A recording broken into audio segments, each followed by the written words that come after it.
everybody, and welcome to another episode of the Laps Down podcast. My name is Andrea.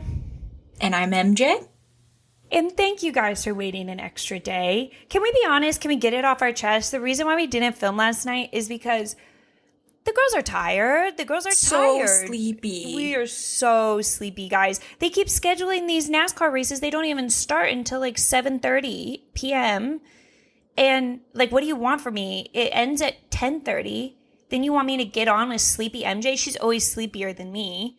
I'm and so sleepy. Our hearts aren't even going to be in it. And then I have to edit the podcast. And then I don't go to bed till like 1:30 a.m. And you guys see like how that could be detrimental to my job and life.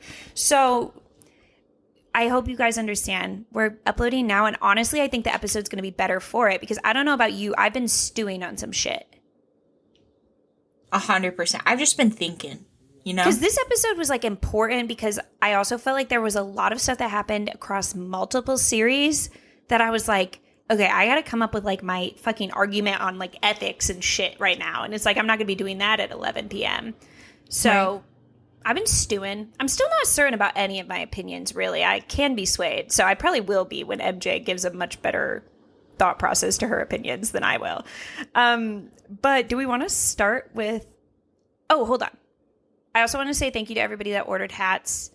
We obviously closed the pre-sale. I literally could not believe anybody wanted to buy a hat for our podcast, and it literally almost made me cry. I did order them as well as tears were welling in my eyes, and I will let you guys know via email if you ordered one when I get them, because they're being made right now, and when I plan on, or like when I get them shipped out. So keep an eye on your email for that. If you didn't get a hat and you want one in the future, we'll probably do another pre-order sort of situation. So just keep your eye out for that. It'll probably be a couple months. You know, we want you guys to yearn for the hats. We want you guys to be like, I wish I had that hat. Let me think on it for a while. Right, MJ? That's beautiful marketing. That's what we did with this episode. We're like, let's make them yearn for it. Let's tell them at 10 p.m. they're not getting it. Okay. Formula One. So we were at the Spanish Grand Prix this weekend. It was the last of a triple header, which has like really been like, honestly, I feel like triple headers, they're so good because you just get storylines that build off of each other from weekend to weekend. Like, I love a triple header. It was unfortunately the last time that we'll be at this specific circuit in Barcelona, as next year the Spanish Grand Prix is going to be at the Madrid street race that they're building. Dirt track. Is going to, I believe, suck. So that's not fun.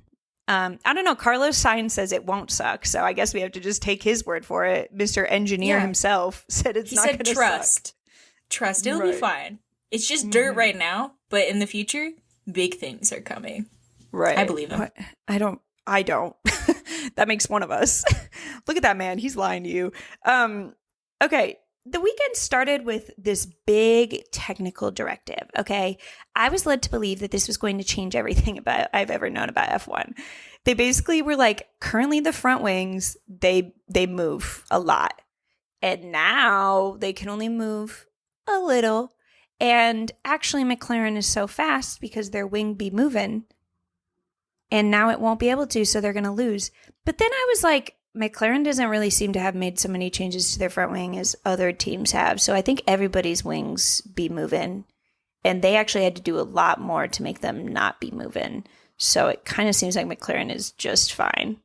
And like during the practice sessions and everything, they were like, no, trust and believe. This is going to change everything. I was like, I'm not seeing a change, but like, what the fuck do I know, I guess?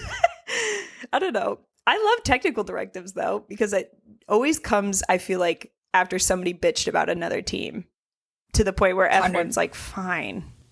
100%. Can I be completely honest? This is the first I'm hearing about this.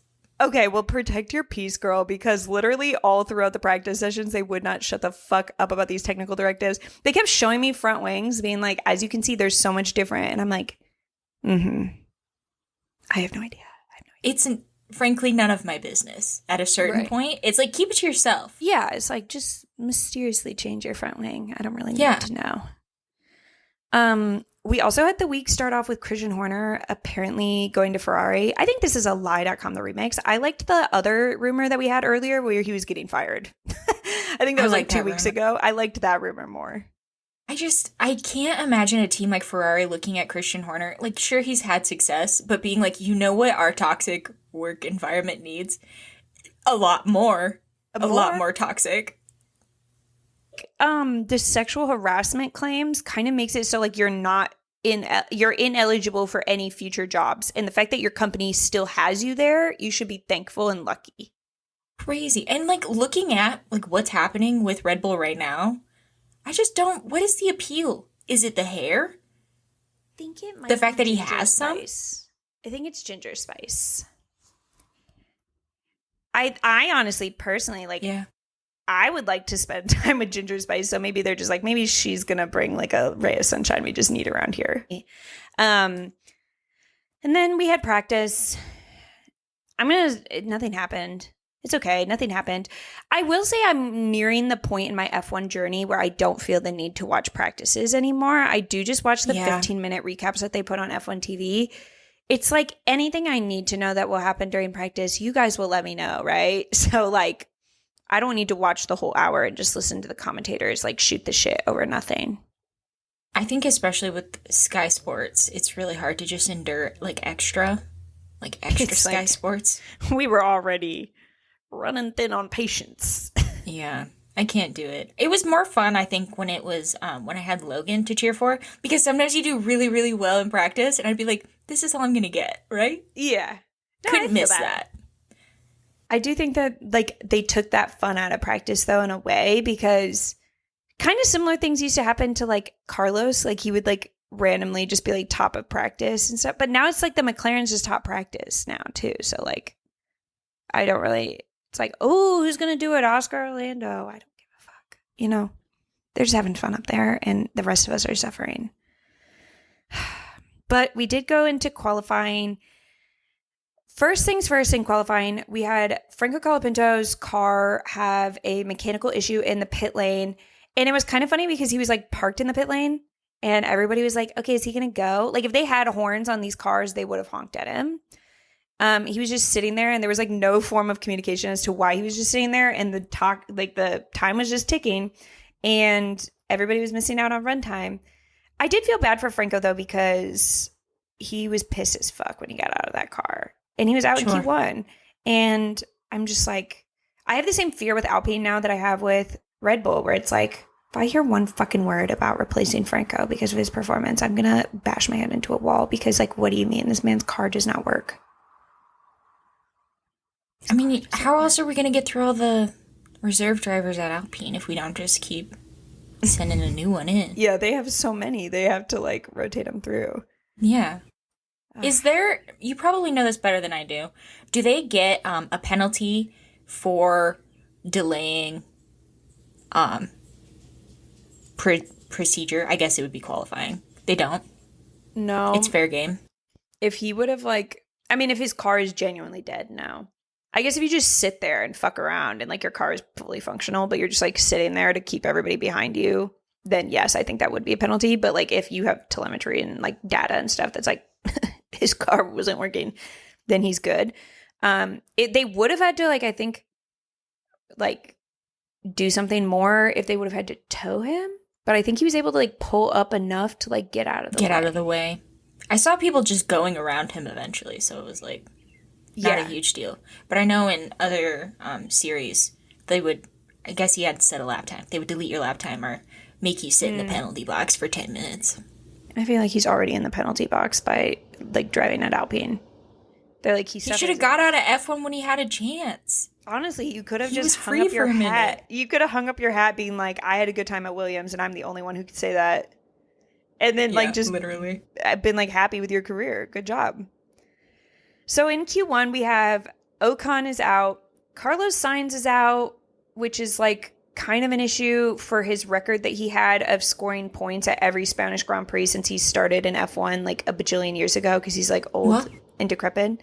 But it's his first year at Williams.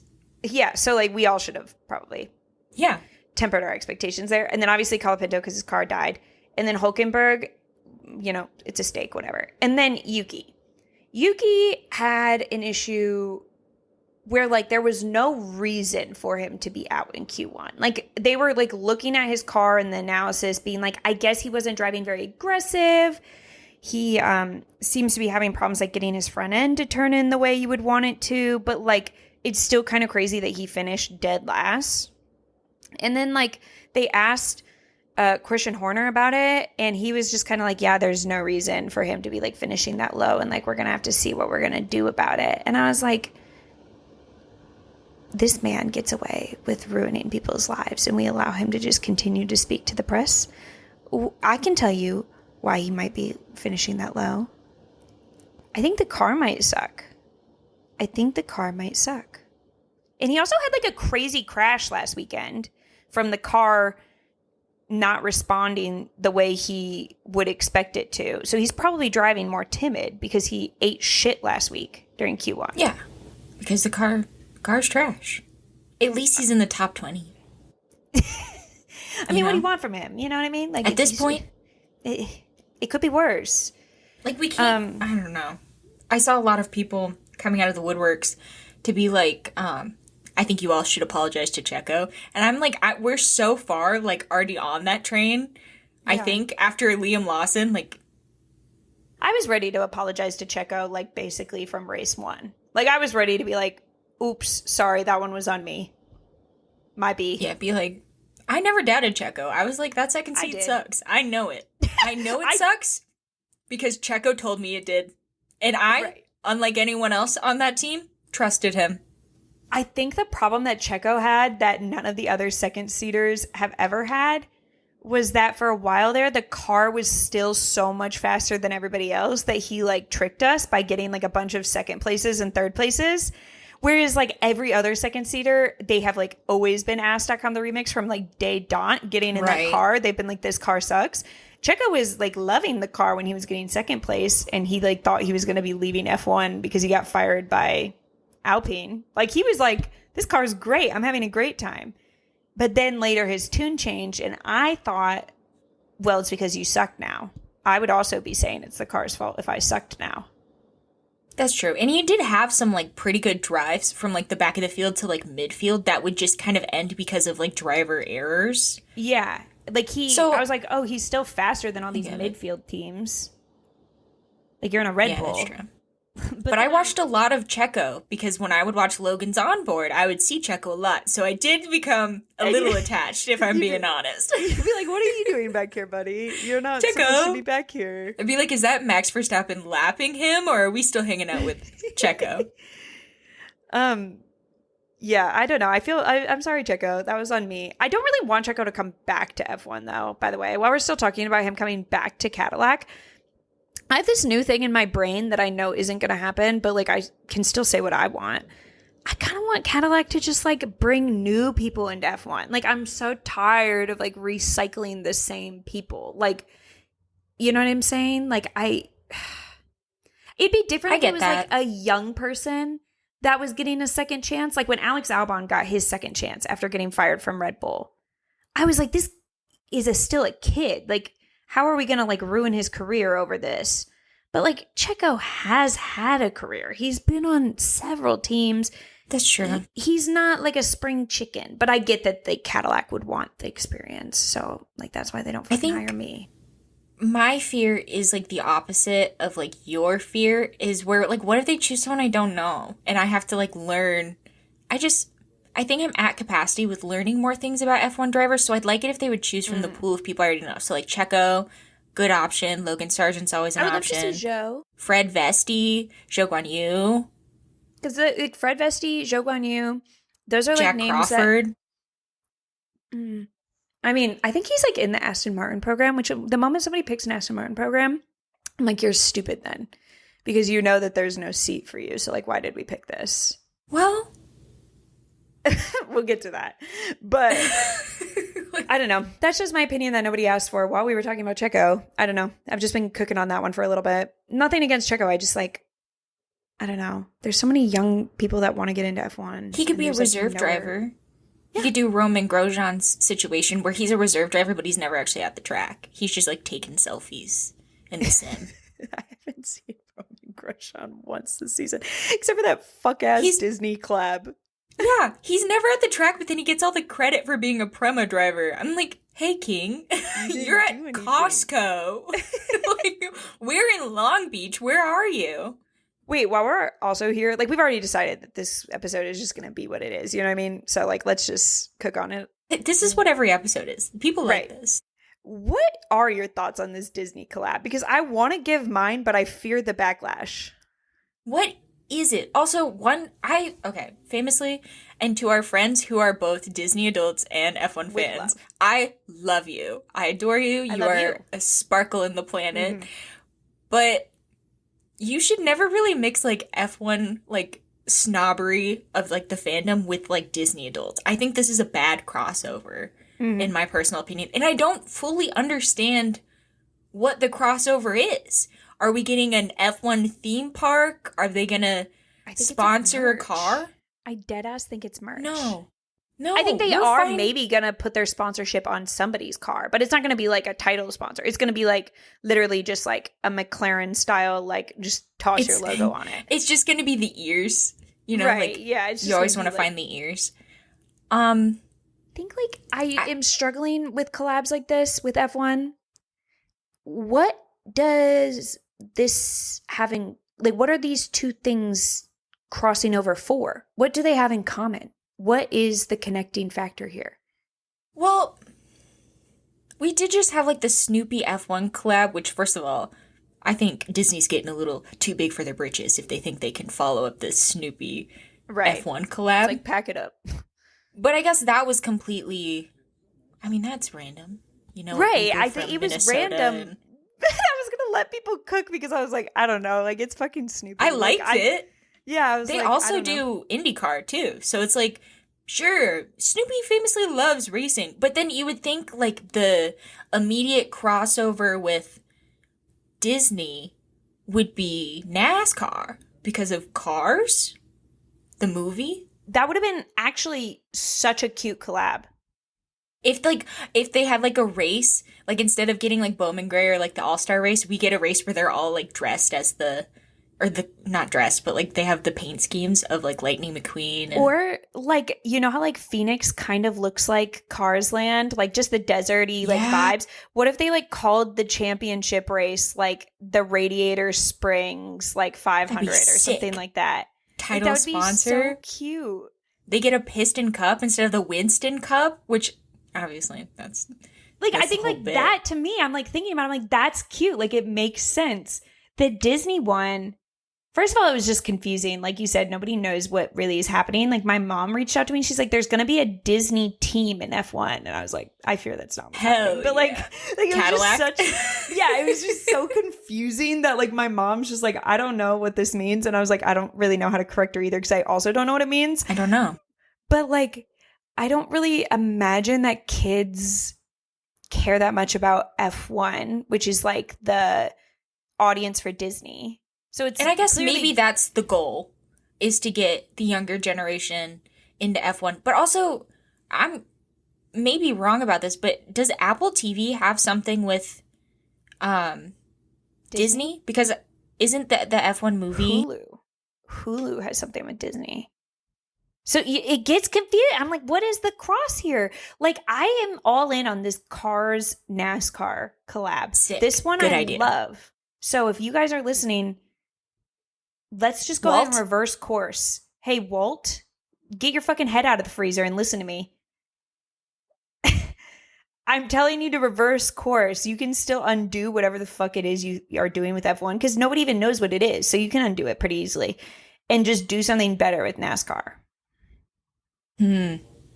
Also, why the fuck is Roman Grosjean there?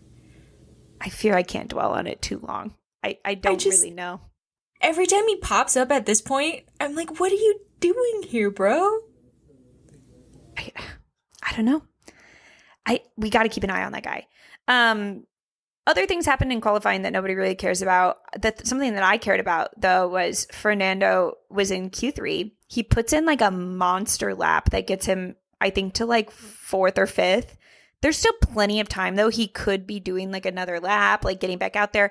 I think he kind of was like, yeah, I'm good with that. You know what I mean? Like he was like, I'm probably going to get knocked down by other people going faster. No worries.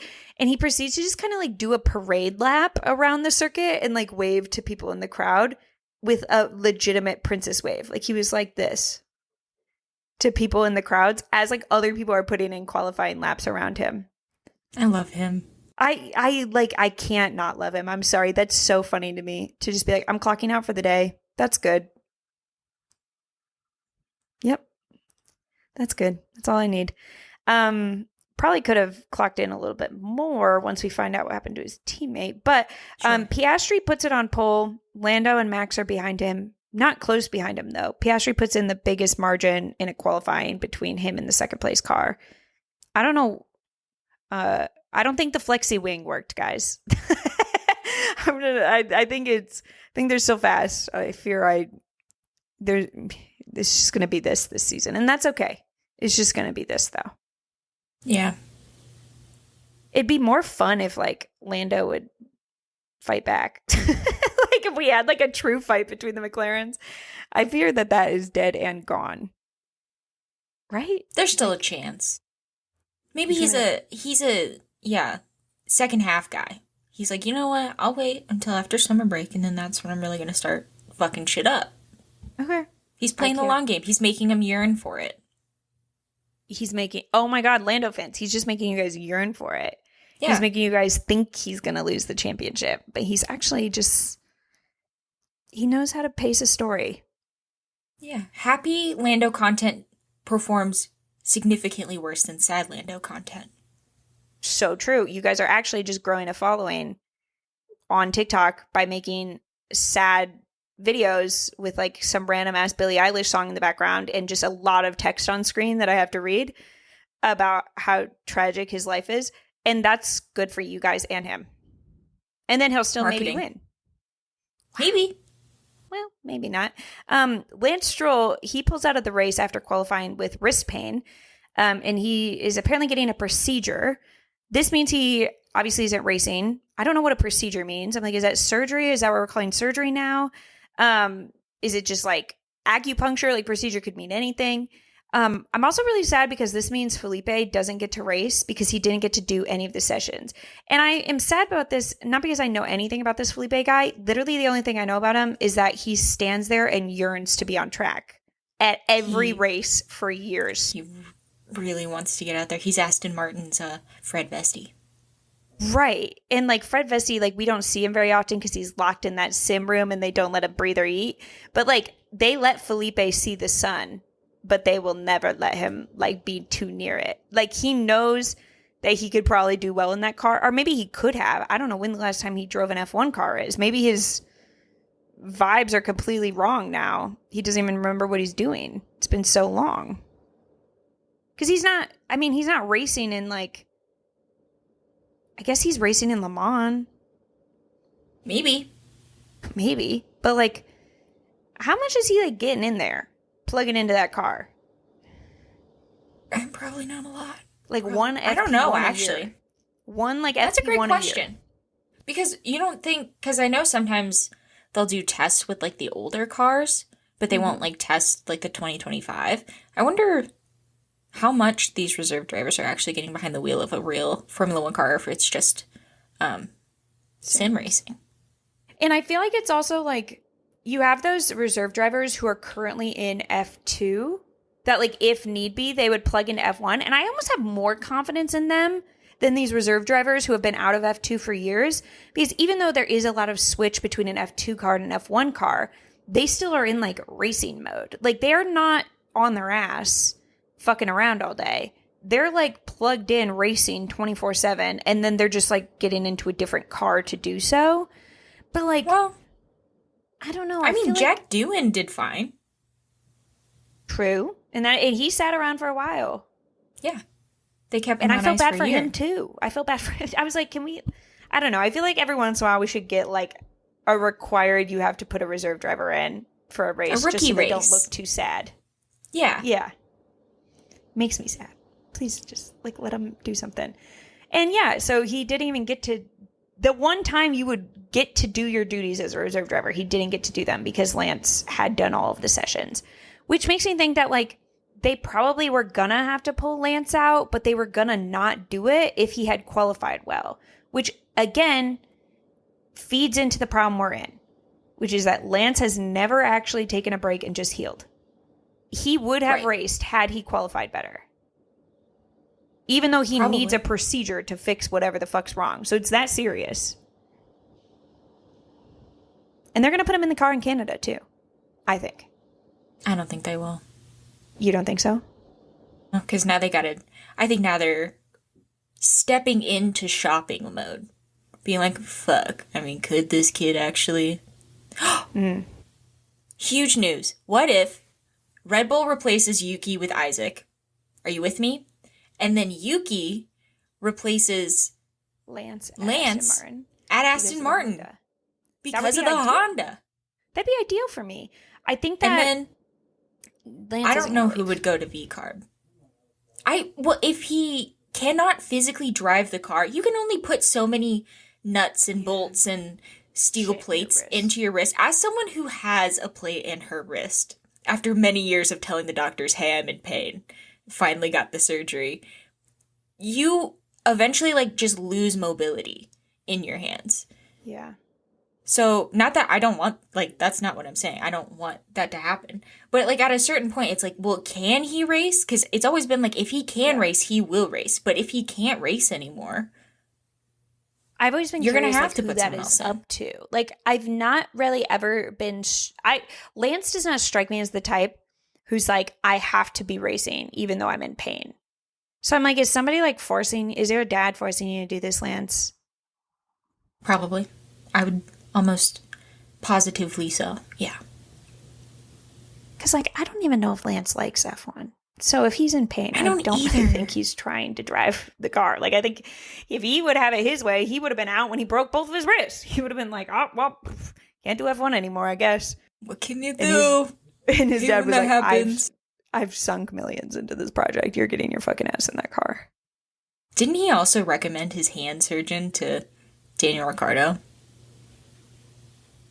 Like when they were on scooters talking to each other, like recommending hand surgeries.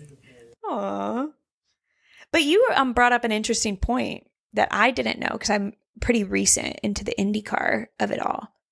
But like kind of something similar was happening with David Malukas last year where they were like, you need to get back on the car and race. And he was like, it's either I race now and potentially fuck this up forever or I just heal.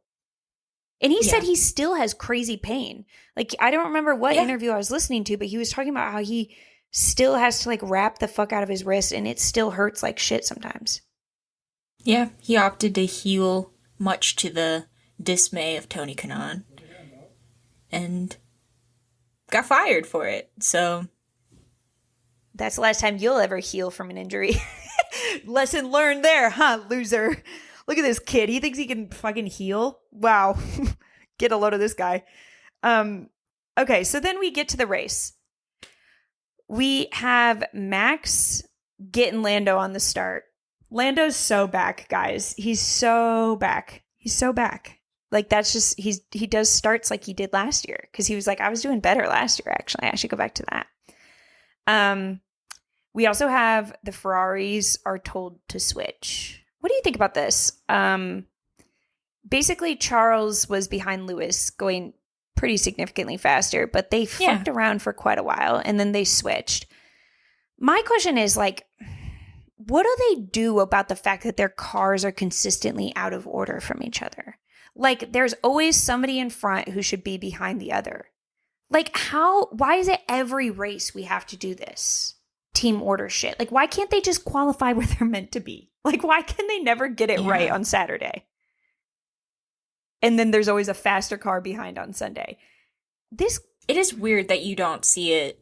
Because, like, it does happen sometimes for, like, the midfield to the back to, like, But, like, when that happens, it's like, well, you know, that happens.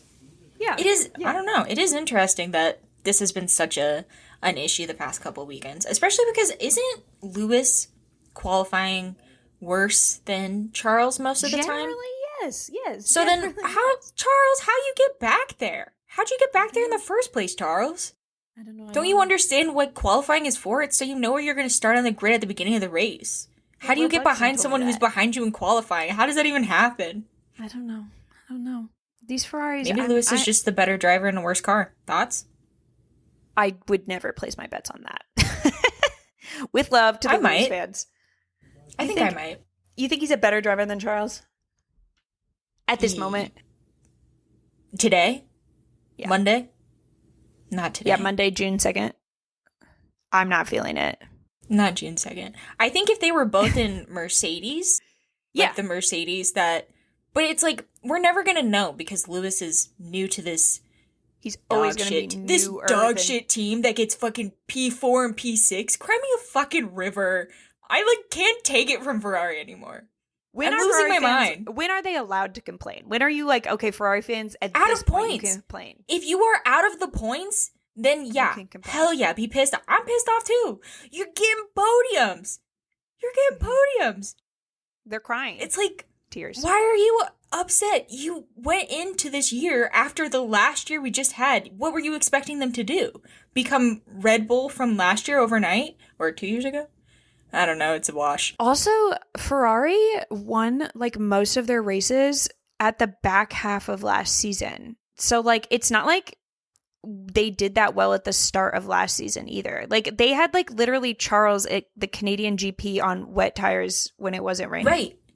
I think Ferrari fans, I think you have a victim complex. And I mean this lovingly.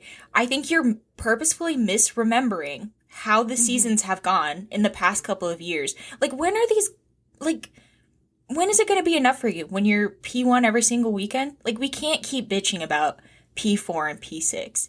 You're driving me nuts. Sincerely, from Andrea. A Williams fan. Yeah. I think last year, the only episode, oh my God, the way I need to seek therapy. The only race where they did well at the beginning of the season last year was Monaco. And they also kind of did well in Monaco this year. I mean, obviously Charles didn't win, but he got P2. Yeah, where did Charles end up? Where did he end up? And what positions are typically recognized at the end of the race for doing really well? It's the first three, isn't it? The 1 and 2 and the 3. Sure. So he's what are we recognized bitching twice. about? He's gotten recognized twice. He's gotten 2 trophies. My mind. It's fine, Ferrari. You are so fine. Stop drinking. So you are fine. Right. I think it's funny when they're falling apart on the radio and stuff like that. I could see how that would drive me mad as a fan, but they're falling apart on the radio at each other. It's not changing their result. I understand being upset with the constant mishaps in strategy, but when you're having these mishaps in strategy and still both placing in the points, it's how much do you want me to pity you? The reason you can fuck around this much and still get results, I slowly lose sympathy for you. Lovingly. And I love you to death. The strategy that Williams employed in Monaco last weekend was to go as slow as possible. Do you guys understand that that's the strategy other teams we're working with here? We're working with go as slow as possible so that maybe, just maybe, we can get 1 and 2 points respectively. We all have our strengths, Ferrari. It's okay. You guys are okay. And also, I think the drivers are basically trying to tell the fans, this is what our team's performance is at the moment. If we're achieving what we expected to achieve this weekend. I'm sorry that Charles emojis from the beginning of the season might have made you think that they were going to be world champions this year. It's not going to happen. It's probably not going to happen next year either. So I think we need to relish in what we're getting right now and just pray for the best. And I mean this lovingly. I know a lot of Ferraris. A lot of my friends are Ferraris. I have lots of Ferrari friends. No, they're Ferraris. They are the cars. They are the cars. No, they say Forza Ferrari. This is why I was never a Ferrari fan. I was obviously a Carlos fan when he was at Ferrari.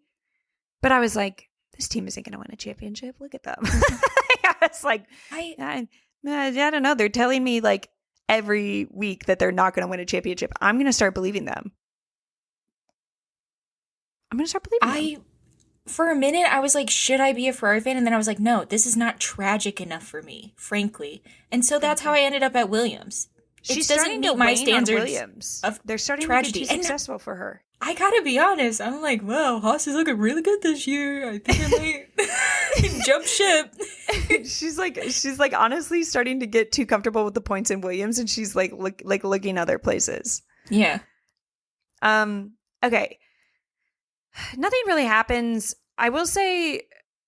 Oh, okay. Well, speaking of Williams and their tragedy, Alex Albon broke his front wing twice and got a penalty for his contact with Lawson. He like broke it pretty early in the race, got a new one put on, and then broke it again later on, doing honestly kind of like, I was like, Alex, I think that one was on you a little bit. And then they kind of were just like, good night. Like, you got 2 wings. You don't get 3. They were like, you're going to bed. He was doing the Kyle Kirkwood before Kyle Kirkwood could. Mm-hmm. Yeah. He was like, I thought we could win like this with a broken wing. I did think it was funny that after 2 wings, they were like, all right. Hey, pack it up. Today's not our day. That'll be it. No, serve your penalty and go home. They were starting to understand like what shortage of parts feels like. You know what I mean? And they're like, we got to play the long game here. We only can they're having so PTSD. They're like, yeah. All of a sudden, they just hear third chassis. Yeah. they're like, we got to get out of here. They're like, Alex, unfortunately, we pay Carlos Sainz way too much to give him your chassis if you continue to break shit. So you're just done for today. We'll try again next time. Good night. Fair enough. But what I love about Alex is that, like, he doesn't have, like, just in my opinion, he doesn't have, like, just a desperate shit race that often. But when he does, he really goes all in. Like, he was like, I'm going to start dive bombing. Like, even the announcers were like, I'm trying to take Alex's side here, but I fear that was just a dive bomb. And I was like, hey, he's trying. Look, it works the other weekends. It's a problem this weekend because it just wasn't going to work for him ever. Right. And then we have Carlos just fucking around in like 17th place. And I also have to say, like, I think that too many Ferrari fans have come over to Williams and they're like, oh my God, I can't believe that this is happening to Carlos. And I was like, I fear that this was just what they were going to do in Spain. Like, I think that they're just bad at Spain. Sometimes the Williams it's just gonna be bad. And you just gotta take it on the chin. I've been saying this for months. It's just gonna be bad. I imagine where we've came from, Sainz fans. He crashed on the formation lap in the first race of the year.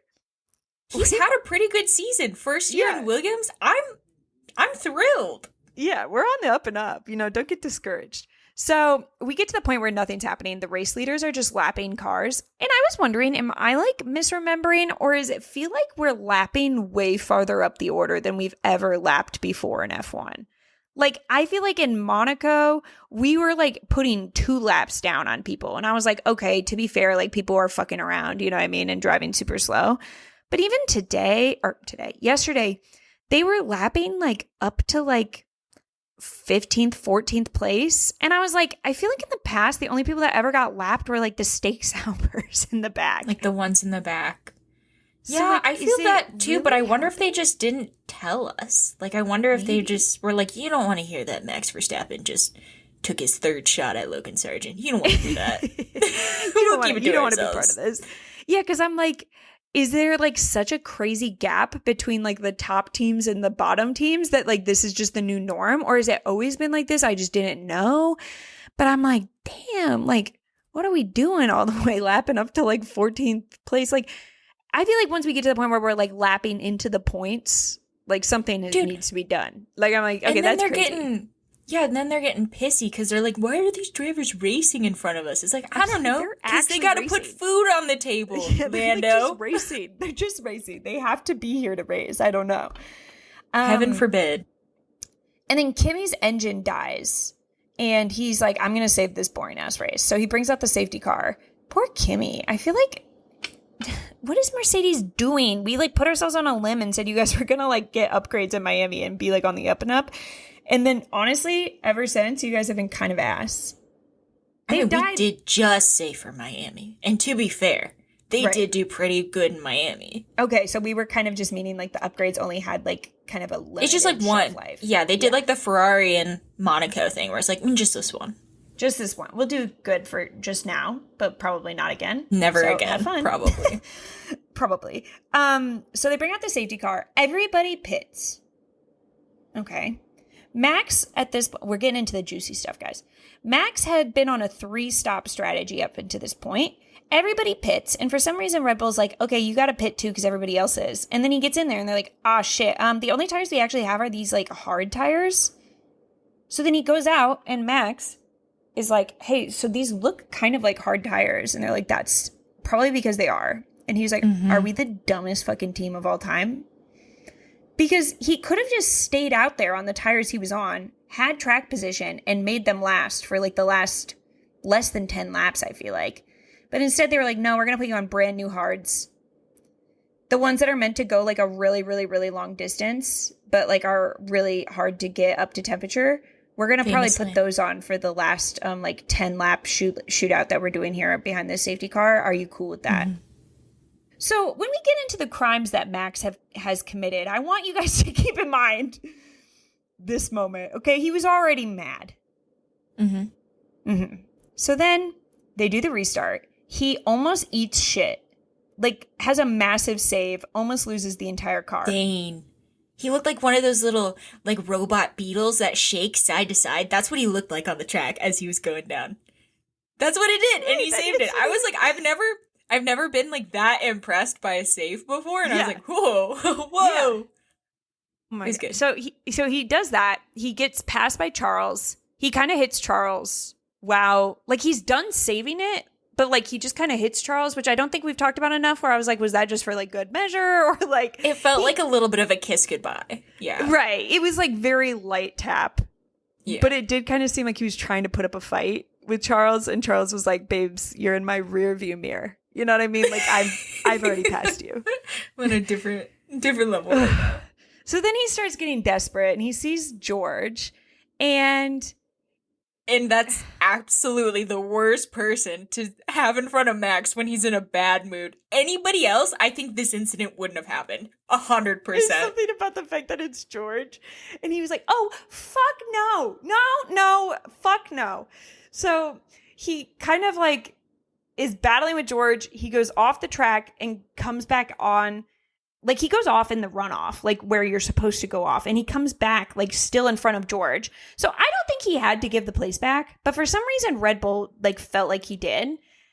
Maybe this time, of all the times, they were like, you should give the position. This time, they chose. I'm, like, trying to, like, acknowledge that Max is in the wrong here. But there are points in this story where I'm like, Red Bull, you... Okay, as, like, I was a very difficult child growing up, as you can imagine. And there was things where it was like, you just don't do that because it's just going to upset Andrea. You know what I mean? Like, if we want to have a good day, let's just not do that. And I worked in daycare, and I had that same thought when I was like, we've done too many things. It's like, he's going to act now. And it is partially on the parents for this. I got kicked out of many a daycare when I was a kid. Okay, I was a really rotted, bad kid. And it was like... There are times where I was like, well, why did that kid sit in the red chair when they know red is my favorite color? What was I supposed to do other than throw them out of the chair? And that's wrong, obviously. But it's like too many things went wrong that day for Andrea. And so, like, I relate to Max on so many levels here in the worst ways. He gets told to give the place back. And he's like, no, I didn't do anything. Like, there's no reason to give it back. And this is what I think sent him over the edge. And I don't think we're nailing this enough. GP says, well, Max, those are the rules. No, you can't say that to a difficult child. You cannot say those are the rules to a difficult child. Because now he wants to break. Hey, your rule book, you can shove it up your ass, is basically what he went with. This is where I get confused, though. He kind of makes it look like he is going to give the place back to George. Why did he do that? You know why he did that. I think of it as like he was like, okay, I'll give it back. But then halfway through the action, he changed his mind. Some people say he did it because he wanted George to be next to him to hit him. I don't think it was that premeditated. I think it was like, he was like, okay, fine, I'll give it back. And then halfway through the action, he was like, you know what? No, fuck no. You don't get the place back because I did nothing wrong. And in the process, schmacked George. What do you think it was? I don't know, because just like a peek into my childhood, I'm the only daughter with two brothers. So I have an older brother and a younger brother, and boy, did I instigate. That is some shit I would have pulled so that one of my brothers would have gotten in trouble. The first time I watched it, I felt like maybe George was just going slow or something. Maybe he let the opportunity over. Because when I first saw it, my brain was like, there's no fucking way that just happened. Like, what I initially thought was happening, there's no way that happened. Like, George must have, I don't know, accidentally been in the wrong place at the wrong time. But I don't think that's probably what happened. But there's no way we could prove it, is the thing. That we could prove that it was malicious or intentional. And we'll get on that. I have one more thing that nobody's brought up that I feel like is an important part of this meltdown that we're witnessing. When the safety car goes in and it's Oscar's turn to start the restart, like he has control, right? He can do whatever he wants. He immediately like brake checks the fuck out of everybody and starts going so slow. Like literally watching it, I was like, okay, Oscar, you're getting a little carried away now. Like this man is going like 5 miles per hour. You can see Max like wanting to like fucking bite Lando right in front of him because he's like, let's fucking go. Come on, let's go. And I feel like Oscar contributed to this as well. Oscar didn't do it on purpose. He had no idea the beast that was behind him. But I think that was part of it. He pulled one of the moves that was happening last weekend at the Indy 500, where the restarts would go super, super slow. And then unfortunately, I think Max Verstappen is Pato in this situation where he's like, these fucking amateurs at the front. Never driven a car before. I also am like, okay, Oscar's like a little shit starter too with love. But sure. Okay, so he hits George. George still is fine. He's able to finish the race. He is kind of like doesn't get the spot back though. Huh? He doesn't get the spot back though because Max hits him and then carries on. I think that's important to note as well. As we're doing the whole did he do it on purpose thing? It's like, well, he hit him and then drove by him after pretending to give him the spot back. Oh my god. There's so much to dissect here. I could do a case study on Max Verstappen. And then it's important also to note that George has no idea what's happening. Like, it's funny as a viewer to remember that the other drivers can't hear each other's meltdowns on the radio. So they don't know the demons that they're fighting inside those cars. So he literally is like just trying to pass Max Verstappen. And then now he's hit. And he's like, okay, so what the fuck was that about? And then they continue on. Max gets a 10-second penalty.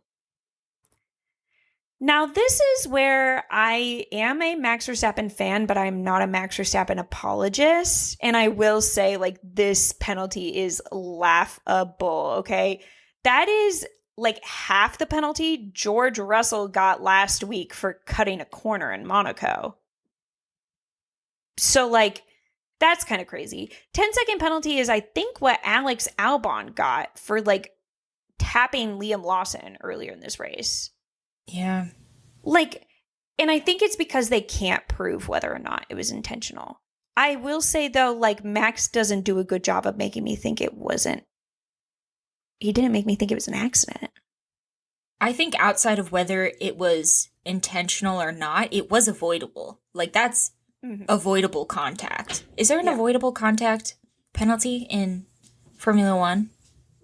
Do they have any standards of penalty, or is it just like vibes based on the day? It's like, man, that felt 20 seconds. Sure.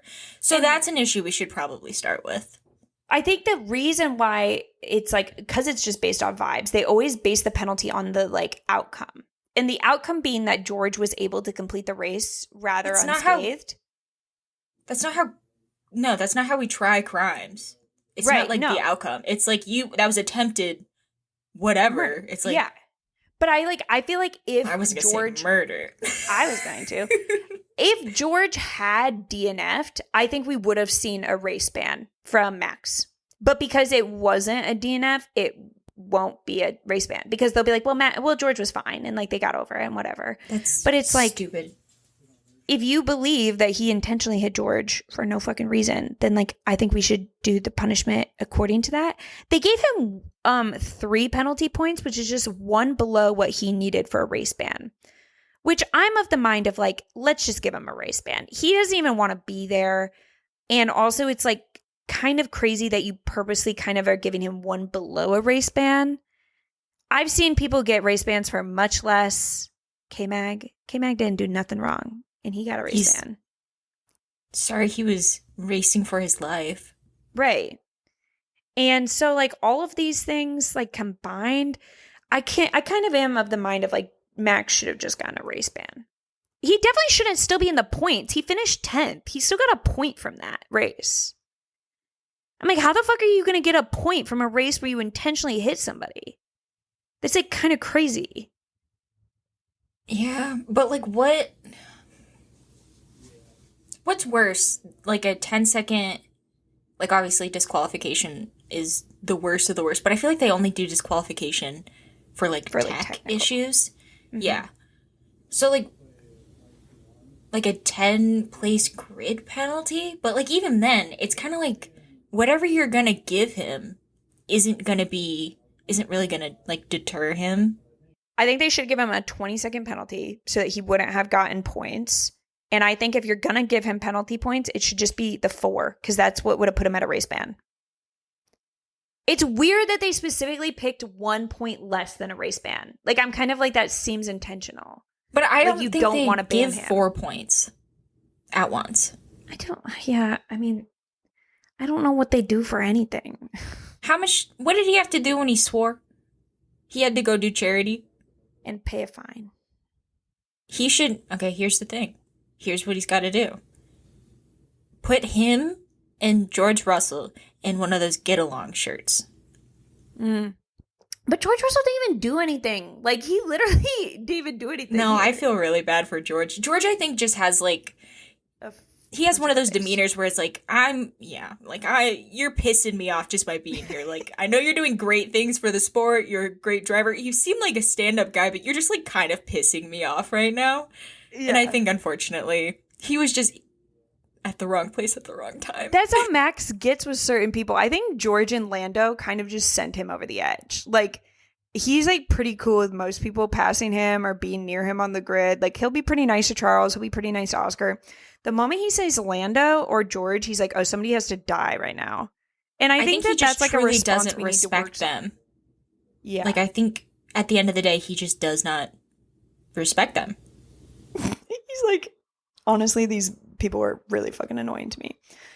I don't know. I think he should have. I think the worst part of this is not like the fact that we all have to talk about whether or not that was the correct action to take after that. But more importantly, this was so fucking cringe. Seeing grown men throw tantrums is so embarrassing. And the fact that at the press conference, he would just double down. Like, I had full body, you know, like when your whole body starts to get warm when you see something really embarrassing. Yeah. This is so fucking cringe. I don't care whether he did it on purpose or not. His attitude, his tantrums are so cringy. And I love Max, but I'm like, I can't keep doing this. The way he said to a journalist, like, does it matter? Yeah. What? And then he was like, I prefer to talk about the race. Where the fuck do you think this took place? Like, I genuinely was like, how is that your response right now? Please go back and workshop that because that is not going to fly. That's insane. With love. That's insane. Embarrassing. I feel like the whole scenario, I felt like Townsend Bell, which we'll get to later, where I couldn't stop laughing at the absurdity of it. And everybody's like, this isn't funny. This is about safety. He could have killed somebody. And I'm like, no, I get that, but it is just so insane. Like, I cannot help but to giggle. And I felt like kind of bad about it. Like, I was making jokes about it on TikTok and people in my comments are like, it's more about the safety. It's like, no, I also care about safety. It's just like, what am I to do in this situation other than like be like, what the fuck are you thinking? You are insane. Like, what is wrong with you? Please. And then Nico got 5th place. Hell yeah. And he didn't get driver of the day? We have to get rid of driver of the day. We have to. Why? What'd Max do? I think people, like, honestly, I think it's that they close the vote before the race ends, which I think is so dumb. Hey, what did he do the first 60 laps of the race? I think just sit between the two McLarens. At this point, anybody could do that if Lando's in the back. Like, he didn't deserve driver of the day. Yeah, well, MJ, you're looking at things too logically. You have to... Fernando Alonso got in the points. He did. He should have gotten driver of the day. I'm sorry, Fernando and Nico. We let you down. Maybe next time? As long as it's there won't be a next time. There's not a swimming pool. There's not gonna be a swimming pool, you stupid bitch. God. I don't know, but now we have something to talk about all during the break from F1. Everybody's just gonna be writing think pieces on this, and that's the worst. I hate when something like this happens and we have time. I hate when F1 fans have time. They don't need time. They need to be preoccupied. You gotta dangle something in front of them or they'll start sending hate and death threats to other drivers. They're cooking them up right now as we speak. Wow. That's so true, MJ. I didn't even think of it like that. That's terrifying. We gotta get these F1 fans employed. Just kidding. We gotta get them a hobby. Have them call their mom. Something. So then we went into IndyCar. Do we have anything else to say about F1? Or can we get to IndyCar? I can't think of anything. Okay, IndyCar it is. So, practice. Do you want to go through what went down in IndyCar practice? There's a bit of a situation with our beloved Will Power and Kyle Kirkwood. He's not beloved. I'm just kidding. I was like, I didn't say you. You weren't there. But one of the issues in Détroit is that it's such a short track now. It's like 1.6 miles, 9 turns. It's little. There's not a lot of space, especially when you're having all 27 cars out there during practice. I'm just trying to vouch for Will Power at this point. During practice, it's hard to get a gap to put in a lap or whatever. And Will Power, knowing this, being the experienced veteran he is, decided when he was coming around a corner and saw that Kyle Kirkwood was in front of him going slow, probably to build up a gap of his own, he decided to just give him... They kept calling it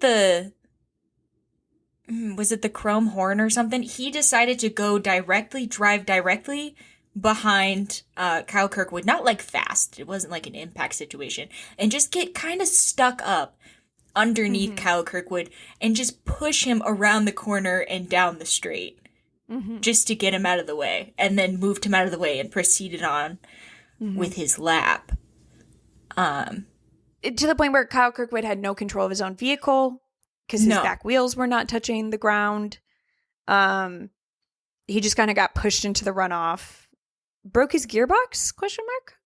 Floor damage. There was floor damage, gearbox damage. He had to go to repairs. Will Power giggled.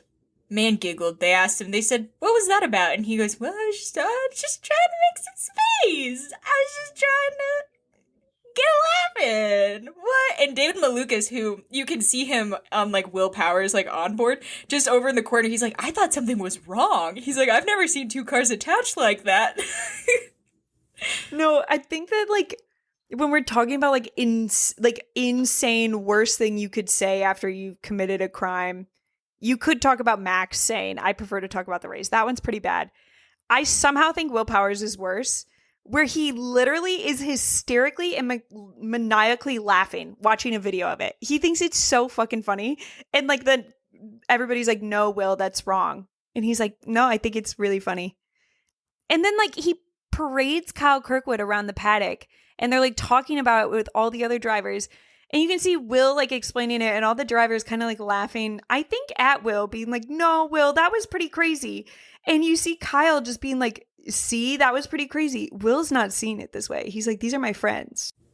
Just to make this a little bit more unserious, after those practices were done, and I think Kyle Kirkwood did top the practices. So I think had it been anything other than that, he would have been a little bit more pissed. But Will Power was caught scootering into Andretti hospitality to apologize to Kyle, and then apparently as he left, he shouted, like, you just send me the bill. Just send me the bill. It'll be fine. Stop. Isn't that funny? And I'm sure they will. I'm sure he will get a bill for that. But they were fine. And if there's one thing Will Power is going to do, he's going to do something similar to like Max, and he's going to act out. But he's like, probably because of his age, he will come back around. Mm-hmm. Like with the David Malukas thing, like eventually he did come back around and be like, hey, that was really fucked up of me. I was angry in the moment. I'm a grown adult. Let me take responsibility. I might do it again. Full transparency, might do it again. Yeah, his apologies are always caveated at the end. Like most apologies are just supposed to be like, I'm so sorry, I'll never do it again. He goes, well, can never count it out. Yeah, but we also had our first like fight, I feel like, amongst the commentators with Will Buxton there present. Like, I feel like T-Bow and James, they like butt heads a good amount. But this is the first time that they've done it since Will came, because I feel like they were like on their best behavior and were trying to like be like a serious broadcast team. But Townsend Bell just kept like laughing about the Will situation like for a really long time, like for 15 minutes. This is all they talked about in practice, and Townsend Bell was laughing the whole time. And James was like, no, Townsend, this is not funny. You cannot laugh. This is serious, and this is about safety. And like, Will Power should go to jail. And like, T-Bell was like, I'm sorry, I think it's the funniest thing I've ever seen in my entire life. Kyle Kirkwood's fine. He lived to tell the tale. And poor Will Buxton is just like trying to change the subject desperately the whole time. He's a child of divorce. I feel bad for him, honestly. But they were never together. Right. What side would you say you were more on in this fight? Probably the side of the man who was impaled by an on-track incident. Yeah, I think. Never Townsend. Townsend said, well, I'm sorry, it was just so absurd, I had to laugh. Yeah, I think that, whatever. I'm tired of these grown men sometimes. Like, sure, whatever. So, in qualifying, we have the horrifying Guess Who graphic. Oh my God, okay. What's wrong with these people? Y'all were absolutely bitching about the Fox broadcast cartoons that I said, I'm like, they're ugly, but like, they're kind of funny. They're kind of endearing. Like, they're uncanny. They don't really look like them. It's entertainment. And so they got rid of them because of you at home who's listening to this. They got rid of them. And they're like, okay, well, we have to replace it with something. And now we get these like alarmingly unattractive, scary, frightening, demonic, some would say, Guess Who characters. Mm-hmm. They always have like a bit, I feel like, that they try to introduce each race. Like, I don't know. I feel like they have these like cartoon people like on payroll, and they don't know what to do with them now that you guys said they can't draw cartoons anymore. So they're like, you have to draw some other like segment for the show. And this week they decided it was this fucked up Guess Who thing. We gotta be honest. Those portraits were never drawn. Those cartoon characters in the beginning were never drawn. I think they got a little cocky with, at the Indy 500, they brought in the AI. And they're like, what else can we fucking run through this AI? What if we make them all very scary little Guess Who guys? Hated it. This is where we're never at. Do it again. And also I hate the state of IndyCar right now. The bit was just like dumb too. It was like, guess who has finished in the top 5 every time we've done the Detroit Grand Prix, and they like knocked down all the heads except for like Rossi and Scott Dixon or something like that. And I was like, we did all of that for that stat. Like, you could have just said that. It's just, it's not that good of a bit. I'll say it. If we want to play Guess Who with the drivers, can we make it a little bit more fun? Be like, never mind. Yeah, we'll go ahead. I had some ideas pop in my head, but they weren't fun and they weren't appropriate for this podcast at the time. Sure. Rahal and Dixon have 6th place grid penalties for unapproved engine changes. Now, I will say there's a lot of cheating accusations going around in IndyCar. And so can we just establish that this is not like cheating? This is like in F1 when people get engine replacements and they have to have a penalty for it. Like, you get X amount of parts for this part of the car. If you go over, you get a penalty. Yeah, that's exactly what happened. I think you get 5 engines. That might be a lot. And then if you change it, outside of like the couple approved guidelines that they have set, which most of the time it's going to be outside of those guidelines, you get 6 place grid penalty on street and road courses and 9 on ovals. But I just think that was important because we have a lot of these graphics coming out now in IndyCar that are like about these penalties and stuff. And everybody every time is just like, see, everybody's cheating. This was not that. Like, Scott Dixon would never cheat, guys. Please. No. And even if he did, I'd turn a blind eye. Real fucking quick. He's like literally allowed. Sure. What's going on with Nolan Siegel?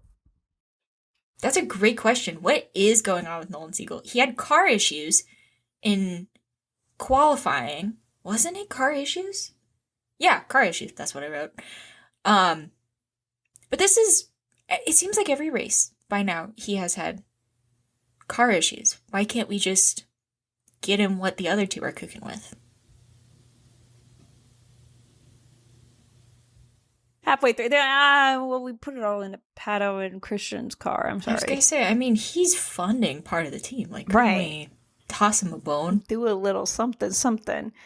There's always something with Nolan. I feel like he is never having a good time at these races. We'll get to it in the race. Indy 500 sent himself into a wall, bless his heart. Bless his heart. He did, though, right at the end. I think he also was like our only green flag for the while there. Or the only yellow flag for a while there was from the crash he had at the first race. He was like the only person that had crashed he got taken for the out longest time. He was a victim of willpower. There should be a support group for that. Shoot. So I don't know, Nolan Siegel. I really am sorry that you're having such a rough time in IndyCar. It's not really going your way. And then we've got Teo Porcher just sitting in the wings. Like, I really would like to get back in IndyCar if there was an opportunity. He doesn't have any fucking money, though. He doesn't have any fucking money. He doesn't need money. He needs a chance and a sponsor who really wants to buy part of a team. Yeah, that's all he needs. He needs some money. Joseph Newgarden hits the wall, but like not like hard, right? Like he's fine. Mm-hmm. Yeah. Okay. Whatever. I mean, it ruined his lap. That's the reason he was knocked out. What is his beef? I did not know that Felix and Armstrong had beef. Yeah, Felix got knocked out of. Was it round? Oh, I don't remember. See, that's one of the cons of sleeping on it is like the details. Some of the details we've lost. But Marcus put in a lap and he obviously made it to the next round. And then Felix got caught in an interview and he was like, no, we literally talked before this. We know how small Detroit is. The only thing we wanted to do was not get in each other's way. And that's exactly what he did. And I was like, I don't think I've ever seen Felix this pissed before. My word. Well, we'll have to keep an eye on that beef. I don't know. Yeah, you're right. Some of these details, it's like, does it matter? Once we've slept on it, none of it seems important once we realize the big picture. Nothing's you know what I mean? important. So it's like, you know, Colton gets pole. Good for Colton. Woo! David Malukas gets, shout out, Colton Herta. Shows up just for Detroit, apparently. Maybe Andretti does like what Ferrari does, where it's like you just do it for like your home-ish race. Like you just show up and like all right, we'll be good here. Yeah, I mean, they were dominant even in Indy next this weekend. Yeah, they're like, okay, well, like, we have sponsors and shit here. Maybe we'll, like, try. Malukas gets second in qualifying, and he kind of is like, I'm starting where I left off. Like, I got second in the Indy 500. I'm starting in second. And I was so excited. I actually feel like I told you, like, maybe this works out for, like, David Malukas somehow. Like, maybe he wins the race or something, I said to you before the race on Sunday. It's not what happened. Turns out he lost like 3 spots the moment the green flag flew. That was it. That was done. He like lost 3 spots like before we even got to like the first turn. So, and you can never come back from losing 3 spots. Well, I don't know if David Malukas and an AJ Foyt can. Anywho, do we want to talk about the race? I'm gonna let you take this away. I talked so much. You know what I mean? And it's like nobody wants to hear me talk about IndyCar. I'm really not quite that good at it. Well, so we didn't talk about this. Kyle Kirkwood was the fastest car all weekend, had an issue in qualifying, just kind of, I think he said he braked up a little bit more than he should have. So he was coming in with a vengeance for the actual race. He was talking about, he's like, no, I know for a fact I just threw away a pole. And even worse, threw away a pole to his teammate. That's never great, I'm sure. I don't know. But so starting the race, Kirkwood was one of the people that we saw overtake Malukas. He was starting from P4, and he was on the hunt for Colton Herta. It took him a minute. I didn't realize how long it took Kyle Kirkwood to actually lead the race. I don't think he led until, like, lap 39. I think once they started doing pit stops, that's when, like... Is when he got out front. Yeah. But pretty quick off the bat, obviously, we're going to have Rinus VK with engine issues, because... Classic. Which is sad, because he had, like, a great qualifying, too. He did really well. So in qualifying. coded. And he had a new engineer this weekend. Both of the Dale they Coynes cleaned did. house. They cleaned house after the I don't think 500. they did. I think it was a scheduled switch. Because the guy that they replaced, whose name I'm blanking on right now, he was the one who, remember we talked earlier in the season about how Prema got rid of him? That's him. That's the guy whose name it's evading. And then we had our first caution was because Rosenquist spun and he took out Devlin with him, which is just going to cause a long line of issues for Devlin later. On the restart is where things start to get spicy because they were all lined up and Scotty Mack was behind Nolan Siegel, which not a place is never... Having someone behind you is actually never going to work out for Nolan Siegel, I fear. Because apparently Nolan Siegel, according to Scotty Mack, braked up a little bit more than he thought he was going to. And Scotty Mack just decided to clip him. It was kind of spin like him. it was a very graceful spin. Like he just kind of was like, you're going to have to get out of the way, I fear. Yeah, but so Scotty Mack got a penalty. And Scotty Mack was looking good for a hot minute. The broadcast was really glazing on him, but unfortunately got a penalty for avoidable contact, and Nolan Siegel just kind of got fucked from there. Poor kid. It's a good thing that their team principal was totally normal about that. Right. IndyCar on Fox like tweeted out the little video of whatever happened, and TK was the first to be in the quote retweets during the race. With like he hit him with like an oh ... And I'm like, bro. Yeah. Watch your cars. It was like, I cannot stress enough, guys, during the race. He was tweeting, like on the pit wall, tweeting. So in my mind, there's like a couple things that could have happened. He either was specifically seeking out this video, or he had, he was scrolling. That also could have been, and it just happened to come up. Or he has notifications on specifically for IndyCar on Fox, which that's insane. Yeah. But I think what he should have done is after he got clocked for that, I think he should have said, it was a social media manager, but don't worry, I fired them. Oh. I feel like he could have just not been on Twitter during the race. Well, that's never... I mean, it's TK. That's not going to happen. He needed something to watch. As if Christian Lundgaard wasn't also performing very well at the time. That's so weird to me. So, like, I would almost get it if it was like his team was like doing so shit that he's like, you guys honestly don't need me. Like, I'll just go ahead and get on Twitter. But like, he had people like in the race. Like, Christian Lundgaard was like on a strategy that like if it would have played out, he could have been like a front runner. Yeah. And Zach Brown was also there. Right. I was like, where was Zach Brown? Was he like, oh yeah, like that's my team principal over there on his phone during the race? Or maybe people think he's doing work stuff on his phone. Because like people that have important jobs do kind of spend a lot of time on their phones during work. But like it's because they're like presumably doing like, I don't fucking know, like emails. Like emailing on Gmail, Outlook, I don't know. Yeah, Google Docs. Maybe he's like looking at some data or something. I don't fucking know what important people do. And I would never tell my boss to get off their phone, frankly. Right. So like maybe people just thought he was on his phone this whole time doing that kind of shit. And now that illusion's ruined, and every time like his like people like lower in the ranks at Arrow McLaren see him on his phone, they're gonna be like, he's on Twitter right now. Don't even think he's tweeting important. He's picking a fight with Scotty Mack, who you never want to pick a Twitter fight with Scotty Mack, because Scotty Mack started firing back, like subtweeted him something about, like he reposted that same video that Tony Kanaan posted and was kind of like, sucks that this happened, like apologize to Nolan. He broke up a little, broke up?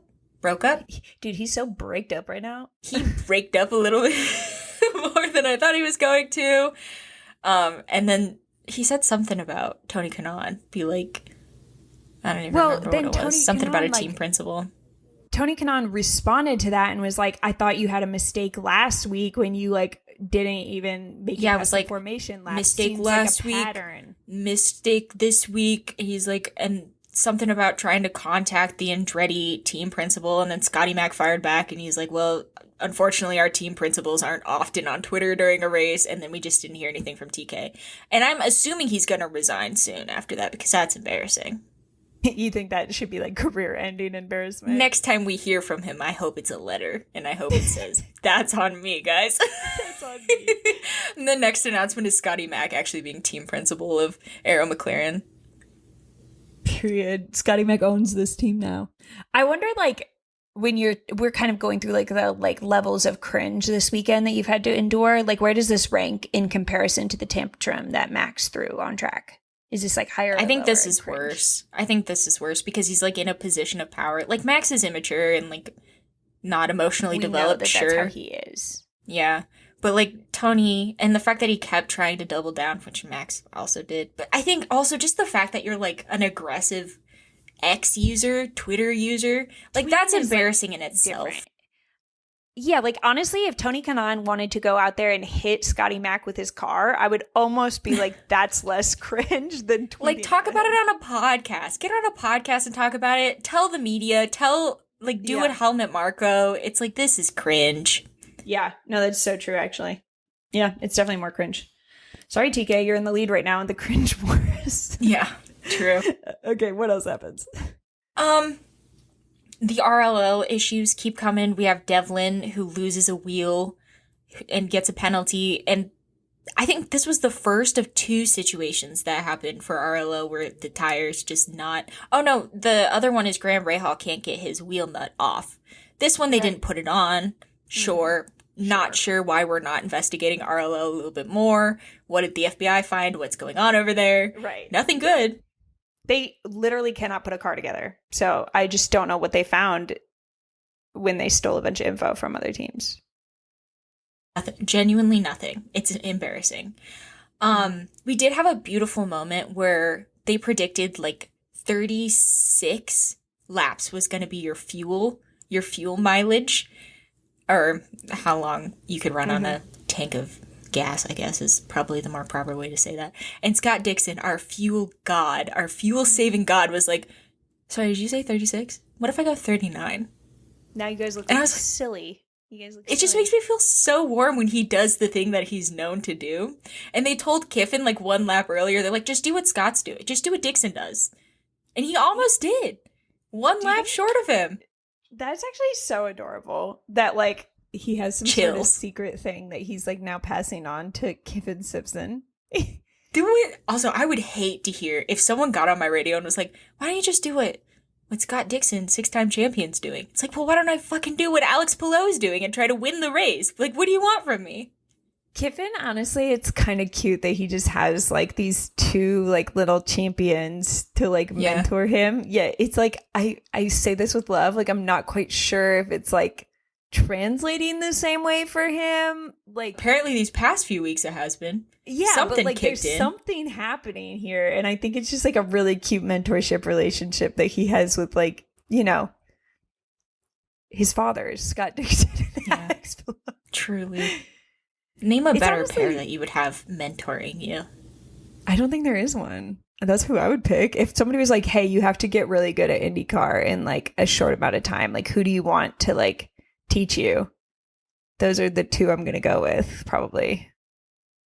So do you think that Kiffin Simpson, like, championship run incoming? Like, once maybe like Scott retires or something? Yeah, probably. Sure. Invest early, give him, guys, what, I think 15 years? Right. He's there, guys. Invest early in the rise of Kiffin Simpson.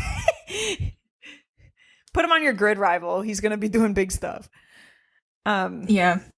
Ugh, Speaking of investing in people, we invested in Christian Rasmussen recently. Yeah. And he has an affinity for just, like, losing it. Yeah, digging around a little bit. And I love just that, though. And he's pretty good at saving it, is the thing. Mm-hmm. Unfortunately, he came out of the pits cold tires. Someone in his radio was going just like, go, go, go. That just, pissed me off. I will say, absolutely I kind of slaps was like, it. why would you do that? Like, they were like, you gotta go as fast as possible. It wasn't, like, at the time that happened. Like, they do the same thing where they delay the radios. But I was like, this doesn't look good, does it? And he slaps the wall, and it almost looks, like, square. So that he was fine. And so he did get rolling. Unfortunately, he did later retire the car due to an electrical issue, according to ECR. So I guess it only works when it works. Can we talk about, like, how many times can somebody get away with doing that? Like, perfectly hitting the wall. Like, he's really good at it. He's really good at it. Hitting, like, pushing a little too much, losing. Like, he is what Kyle Larson aspires to be. No, like, if Kyle could just, like, learn to do whatever the fuck he's doing, like, he could get away with it a lot more. No, there's a couple of things here. One, he was put out there on really cold tires, and he was trying to make something happen. And instead of hitting another car purposely out of anger, like Max did in the same situation, he didn't do that. So, like, honestly, that's a win. Okay. Second of all, he was leading the race and he was having a good time. And sometimes that's all you need to, you know what I mean? Like, it's like, he also, like, he left the race at a very opportune time. We'll talk later. There was like a red flag. I didn't even know he was out of the race. I didn't even know he retired. I genuinely was like, where's he at? And you wouldn't. Yeah. Right. I only knew because I was watching the app. He like literally waited till the perfect time to be like, I think I'm going to make a quiet exit now. Yeah, I think I'm probably going to be done today. It's going to get messy. I think I'm just going to sit this one out. I think it's best to just probably go ahead and, yeah. Sorry. And good on him. Out-qualified Rossi. What is up with Rossi? Washed. Well. I mean, it's crazy that he went to ECR to be the better of the two, and it's like, oh, fuck, dude. Because he didn't expect this kid to be any good. I don't know what to tell you. But, yeah, so that wasn't even close to the end of the cautions, because we have another one on lap 68. Callum Ilott, bless his heart, has a similar situation, comes right out of the pits on cold tires, parks it into the wall. Most of his car was in the wall. Mm-hmm. But this is where things start to spice up. Suddenly, the plot significantly thicker than it was prior, and we had a few drivers who had pitted right before the caution. Unfortunately, it was Santino Ferrucci, hold your breath, and then we also had Kiffin Simpson and Marcus Armstrong, and I'm sitting here and I'm like, Kiffin, I swear to fucking God, you put on the best performance I've ever fucking seen, I swear to God, Kiffin. Hey, Kiffin, this is where you do what Scott does, okay? You gotta do. Oh, he was a little slow on the restart. Whatever you gotta do. I'm not looking. So they're obviously at the front on the restart. Horrible news. Hate to see it. And about obviously 3 laps after the restart, we have another caution. And this one, bless his heart, once again, David Malukas did take out Alex Palou, 4-time IndyCar champion, recent Indy 500 champion. And I think, frankly, that's the only way we could have stopped Alex Palou. So I think part of me thinks like he's not really that sorry about it. Like he kind of was like. You think David Malukas isn't that sorry, or you think Alex Palou is like, I needed a weekend? Well, I think like Alex Palou like doesn't actually give a fuck, because he was kind of like us at the beginning of this podcast where he was like, I'm sleepy. Guys, I'm kind of sleepy. True. I need to go to New York and now I'm here. That's crazy. Wait. This brings up a good conversation. Marley's actually the one who, she started this wagon and I'm hopping on it. But she's like, she thinks that there should be a break after the Indy 500. And frankly, after watching this race, I agree. Especially going straight from the Indy 500 to Detroit, which is, it breeds chaos. It's Michigan, dude. Think of a state more chaotic than fucking Michigan. There isn't one. There isn't one. Right? I think that what really did it for me was the way that the commentators did not get basically a single name right the entire broadcast. I was like, they're sleepy. I almost wonder, no, 100%. Are they just like not giving them that many cameras? They're just like, no, you have to watch the exact broadcast that we watch. There is part of me that thinks that they're watching the same feed we are, because like there are times where I'm like, there's no way that you made that mistake. But then I'm like, well, I can't tell what car it is. So like, I guess should I expect them to if it's like if, for example, they always fuck up the premise and it's like they look exactly the same. You can't really always see like the numbers. You know what I mean? Like if it's like a weird angle, you can't always tell the numbers. They're super bad about the Christians. Okay. And we didn't ask it during the interview. We had an idea. We wanted to like float with Christian of like, can we give one of you guys a nickname? Because like this isn't going to work. But me and MJ were like, maybe it's just us that's struggling with the two Christians. No, it seems like the commentators cannot get them right. They say the wrong Christian every single time. Well, when you say the commentators, be specific. It's Will Buxton. Yes. It's usually it's James being like, no, Will, actually, that is not correct. But James had some fuck-ups this weekend. That's true. There are some cars that just look very similar, but I think at that point, you should just call the car by its binomial nomenclature and be like the Creed car or whatever. Like, just call what you see. The government Don't try to put another Creed car. Yeah, don't try to put another step into it. Don't think about who the driver is. I don't care who the team is. What are you seeing right now? Is it the Italian flag? Tell me that. That's all I need to know. They kept mixing up Felix and Marcus Armstrong, which we'll get one to. of them was in the Root Insurance car. Right. No, every single time they showed Felix, they were like, that's Marcus Armstrong. And I'm like, I feel like I'm looking at Felix, but they keep saying Marcus Armstrong. Because last weekend, Felix was in an orange car and Marcus was in a blue car, and then this weekend they swapped. Okay. Oh, so that's why they were mixed up? Just tell me the car that you're seeing. We can. No, that's so true. Don't make it so personal. So Malukas went into Palou collided with Wall. So we have another restart. Obviously, Santino was leading the restart. And then we have Kiffin, Armstrong, and Kirkwood. And it doesn't take very long for Kirkwood to just squeezes on by to the front. And while he is squeezing on by, he tangos a little bit with I think it was Kiffin who he got. He got a little bit of wing damage, which I also believe he had in Long Beach. So I wasn't concerned. But the broadcast was very much like, are they going to pull him in? Are they going to pull him in for wing damage? Is he going to get black flagged? Or are they going to pull him in? Thankfully, that wasn't the issue. And it was kind of funny because Kiffin kind of was like doing everything in his power to let Kyle by. And Kyle was going to get by just fine. But he just had like a little moment where he couldn't quite judge like how big his car was. And like it was the most unneeded contact of all time. And Kyle, I know, probably was like, what the fuck was I thinking? Like, why did I do that? Yeah, it wasn't of a battle or anything. But then right after this is when we have probably, not even arguably, the biggest caution. And it's over by turn 3. And turn 3 has like a little bit of a runoff into like a little pit of tires. But as they're coming around this corner, Louis Foster, RLL, loses his front suspension. And completely unexpectedly. Completely unexpectedly after a botched pit stop. Yeah. 10 pit stops ago. Whatever. Who cares?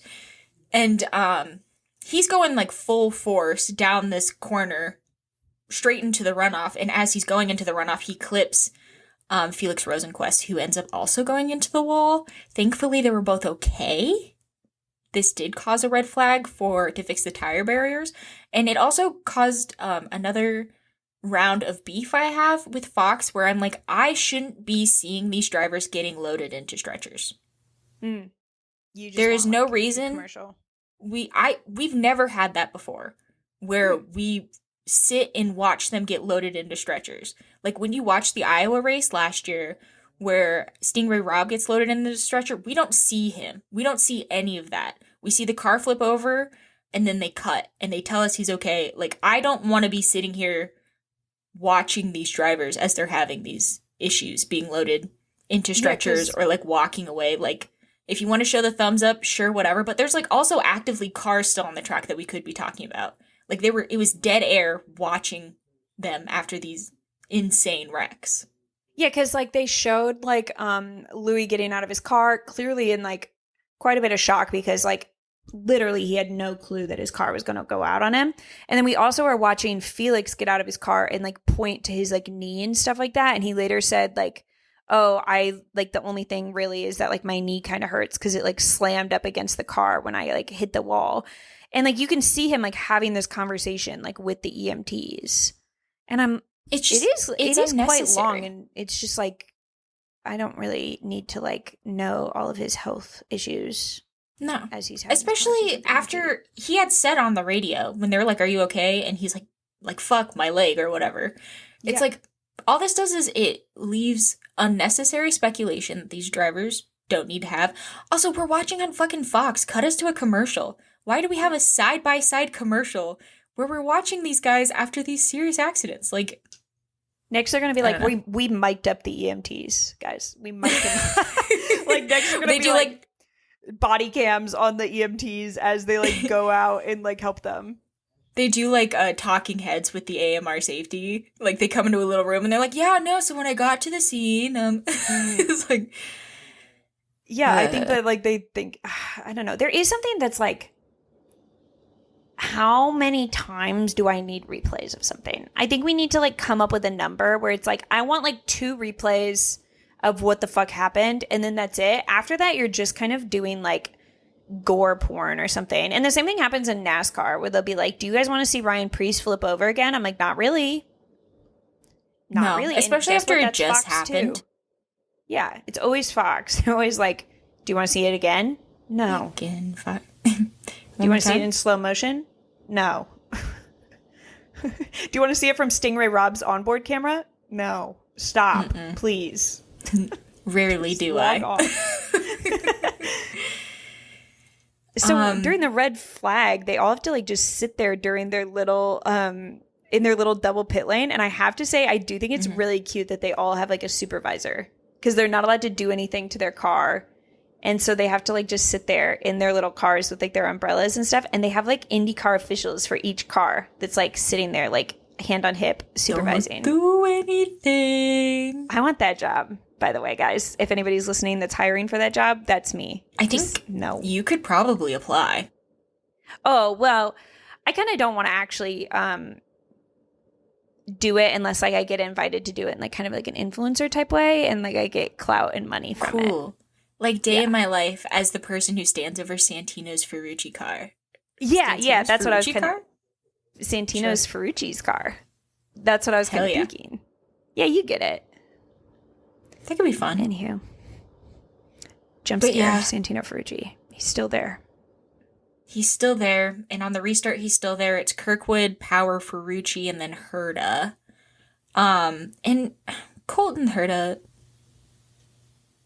When will it be your time? When? I mean, I guess, whatever.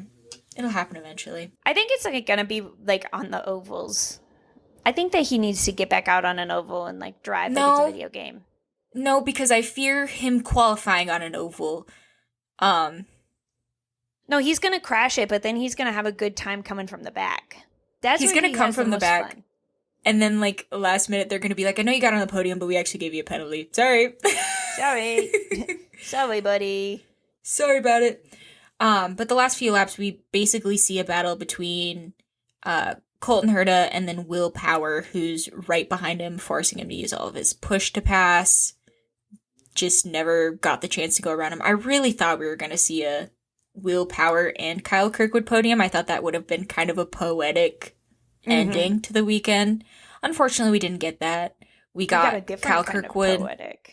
We got Kyle Kirkwood on P1. We got Santino Ferrucci P2. Colton Herta P3. If you will journey back with me to their beef. Journey back in time. Last year at the Detroit Grand Prix. That's when we got that famous Santino Ferrucci remark where he called them the Andretti boyfriends, which it was homophobic when he said it, but guys, we reclaimed it. We're saying it in a very friendly tone. His was not, okay? No. And then that's also more hatred to it. Sure. That's when we got the quote from Colton Herta where it's like, I don't know why he's so mad. Like, he's just driving a Penske car to P20th for the 5th weekend in a row, so... And what about it? Yep, that's exactly what he does. I love that it's Kyle Kirkwood again, that like it's kind of reminding me of that 2023 like Max Verstappen dominance year, and then there's just randomly a couple like Carlos Sainz moments where you're like, how did that get in there? But I love it's like Kyle Kirkwood. He's like, if nobody else can take him down, I fear it must be me. It's gonna be him. There is something truly different about Kyle Kirkwood this year. Like in seasons past, like he's been a competitor, but just like his like aura. No, I don't want to use that word because the Gen Z is taking He's it aura over. farming. He's aura farming. He's aura farming. He's aura but just like his overall demeanor, like when he's in press conferences and like this whole weekend, like that is a confident king. I don't know what happened, but he's like, yeah, no, like I threw away a poll. He's like, anything less than P1 was going to be disappointing. Yeah, I'm not gonna lie. Sometimes I didn't realize that we were taking this so seriously, Kyle. He's so serious. I don't know. Like, is he gonna give Hello a run for his money? I don't know. But well, it's all gonna depend on ovals, and I know we said that. I know it's gonna be different.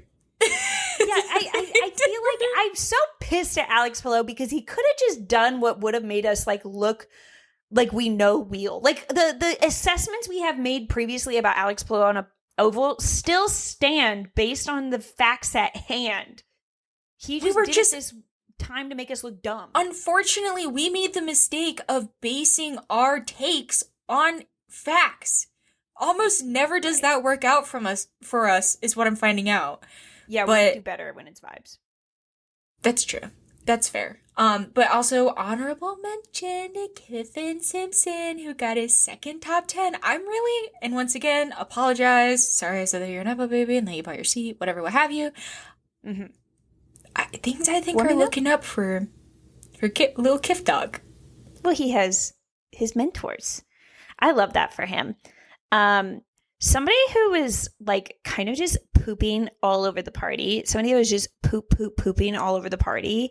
And I'm sorry, he's been pooping all over a lot of parties lately, is Pato Award. Okay, can we talk about it? He's pooping on parties and I'm not having a good time. David Land got a quote from him where he was basically just like, he did the same thing that he did after the Indy 500, where he was like, just to tell the truth, like, Detroit sucks. Like, I hate this. Like, I hate it here. Whatever. I don't really know why. It felt like he started off his quote, like, a little bit, like, hotter, and then did kind of, as soon as he realized that the things he was saying were against the Chevrolet Detroit Grand Prix, and he's a Chevy driver, he kind of, like, reeled him back in a little bit. But he's just... recently, I don't know what's gotten into him. Like, he doesn't have to be happy-go-lucky all the time. I know he has some tough luck sometimes, but he just seems like annoyed and angry, and it's so uncharacteristic for him. I'm like, is there something going on in Arrow McLaren? No, that's like where I'm like, this is a total shift in attitude, and I know people like are huge Pato Award fans, so I don't want you to take this as like Andrea and MJ just don't fuck with Pato Award. The thing is that it's like off character and it's like unlike him. Like he has had many races that he was upset after. And like, I think after the 500, if you want to go out there and be like, this 500 fucking sucked, I think it's like people are going to be pissed after the 500 when they didn't win it. Fair enough. I'm like, we're going to get this mad after every race. Like he got this mad after Thermal when Alex Palou came back and beat him. And he tried to blame it all on just Chevys. All the Chevys not helping each other. I was like, okay, sure. You guys still have two people on the podium. Like, you guys helped each other, whatever.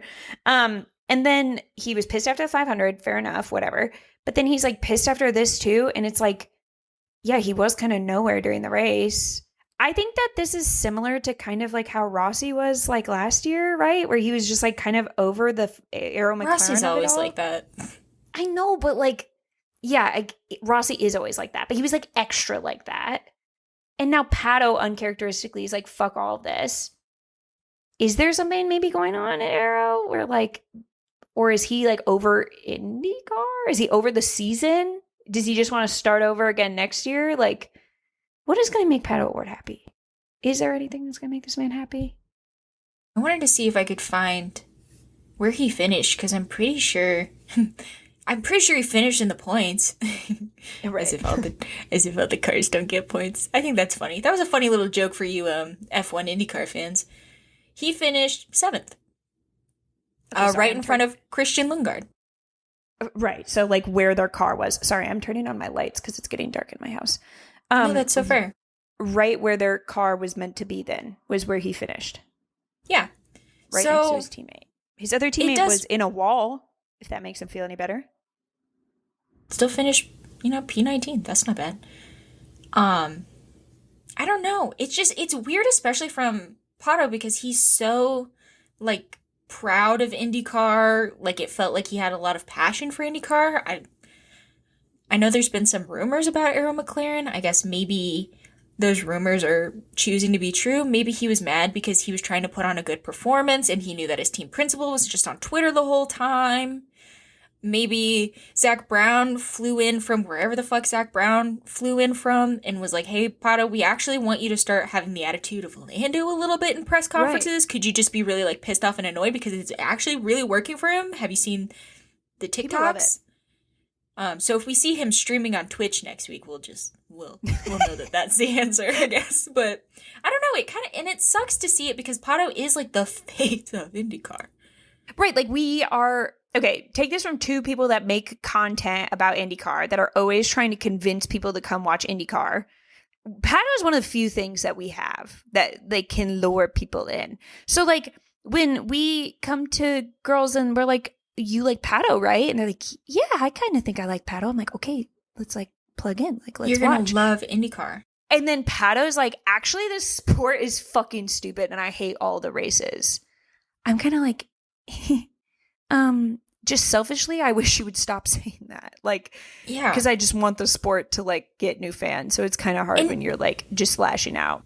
And it seems like IndyCar on Fox just really loves to post those videos where Pato is pissed. I'm like, hey, bud, we're all working towards the same goal right here. Like, I'm going to report this and see if you'll take it down. Hey, I'm, like, reporting this as hate speech because you hate Detroit and I hate to hear it. So please don't do that. But stop. He's like it's interesting to me because his luck has not been that bad this year. Whereas we've got Joseph Newgarden, who's like, he's still like doing his best with what he's got, which right now is not great. Even like, I don't know. It was really disappointing to see. I also didn't think Detroit was that bad this year. I thought the Detroit race was good. He ended in a pretty decent place considering it was like a lot of like safety car, yellow flag, red flag shenanigans. I think, like, something that I know we've already talked about it that has changed is, like, I definitely think that Christian Lundgaard is fucking jumping down his throat every chance he gets. He finally has competition is what's happening. Maybe that, like, is just, like, frustrating to him to have, like, every qualifying session another car that, like, is also getting pretty good spots in qualifying. So it's, like, maybe he just thought this was going to work out differently. And Christian Lundgaard was like, I actually did not come here to play. Like, I'm here to Christian, win. Like, even in, like, funny TikTok videos, which Christian, he doesn't really giggle as much as I sure would like him to. He has, like, said to Pato straight to the face and be like, my goal is to be better than you. That's my goal for this year. So, he is being faced, maybe that's, that's an adjustment. I just wish maybe he would, be constructive criticism, maybe. I'm really trying to get people to watch this sport. So if he would have like left, like, for example, like the Indy 500 criticism, and he was like, I think that the restarts were like being led by people that don't know how to do restarts, and it like kind of fucks with the strategy for all of us back here that like are trying to gain places on the restart. I was like, you lost me a little bit because I don't really get that technical with my IndyCar knowledge, but I believe you, buddy. I was like, yeah, sure enough. It's just the way he's saying it. Like the fact that he went out of his way to insult Marcus Ericsson last week, and this week he's, saying like the Detroit has always sucked, when it's like Detroit needs to be longer. We know that Detroit needs to be longer. It's a short track, a lot of turns or whatever. They can't make it longer right now. It's the streets. It's like they can't. What do you want them to do? Michigan has enough problems with their roads. Like, we can't build new ones. This is just what we've got. And we've got 3 more years of Michigan as announced by Nathan Brown. He's now my third character that I have notifications on for. It's Bob, Jeff Gluck, and Nathan Brown. So I got my little posse. And they are considering making the track longer, but apparently, I don't know enough about Detroit, but apparently there's like a conference building, a conference hall or whatever that they're going to have the NCAA tournament at in like 2027. So they can't do anything yet, but they may tear that down. I don't know. But so we got that. And then today, guys, I told you, I said, I promise if you guys give us one day, we're going to make this episode fun. We promise. And we prayed to the Babadook, and guess what? We got maybe the best news ever. Just kidding. We have no biases here. But Santino Ferrucci didn't pass our styles. Our smiles are like spread across our face. Santino Ferrucci. He got penalized for not passing post-race inspection, which I think this is a whole conversation that we could talk about. But essentially what happened was they have this thing called the we didn't write it down. Never gonna remember it. The ballet. The Bellest. The Bellest. The Bellest. I'm so sorry to anyone who knows how to pronounce that word. But it's basically the driver has to meet like a certain weight. If they don't meet a certain weight, you add weight to the car to like compensate for whatever weight it's supposed to be. Santino Ferrucci. 185 must be 185, or you put a weight to make him 185. To make them 185. He was like a pound, 1.8 pounds short of that in the car. So the weight didn't meet the minimum. And then the car overall was actually 10 pounds overweight. Mm-hmm. So they added an extra 12-ish pounds somewhere. So he forfeits his championship points that he would have gotten from this race, 25 points. He also loses his bonus point for leading laps. And then the team was fined $25,000. However, he does still keep P2, which I think is kind of a result of like the way that we've been doing rulings recently, where it's been like disqualifying, but mostly just like sent to the back of the grid. Mm-hmm. So I wonder if that's why he wasn't disqualified. I don't know. If Bob tells us, I'll let you know, but... So I will admit, I told MJ, I was like, I think that's stupid. He should get sent back to the grid, and it should be Will Powers in third, Colton Herta's in second. Because I was of the mind that he was, like, racing underweight. Underweight. As in, like, the entirety of him and his car, giving him an advantage of speed over Colton Herta and Will Power, who he was battling with. But in reality, MJ explained it, like, the car was actually too heavy. He himself plus the weight was under by like 1 point something pounds. So he wasn't really getting any speed advantage, which I think is worth pointing out. He was too heavy.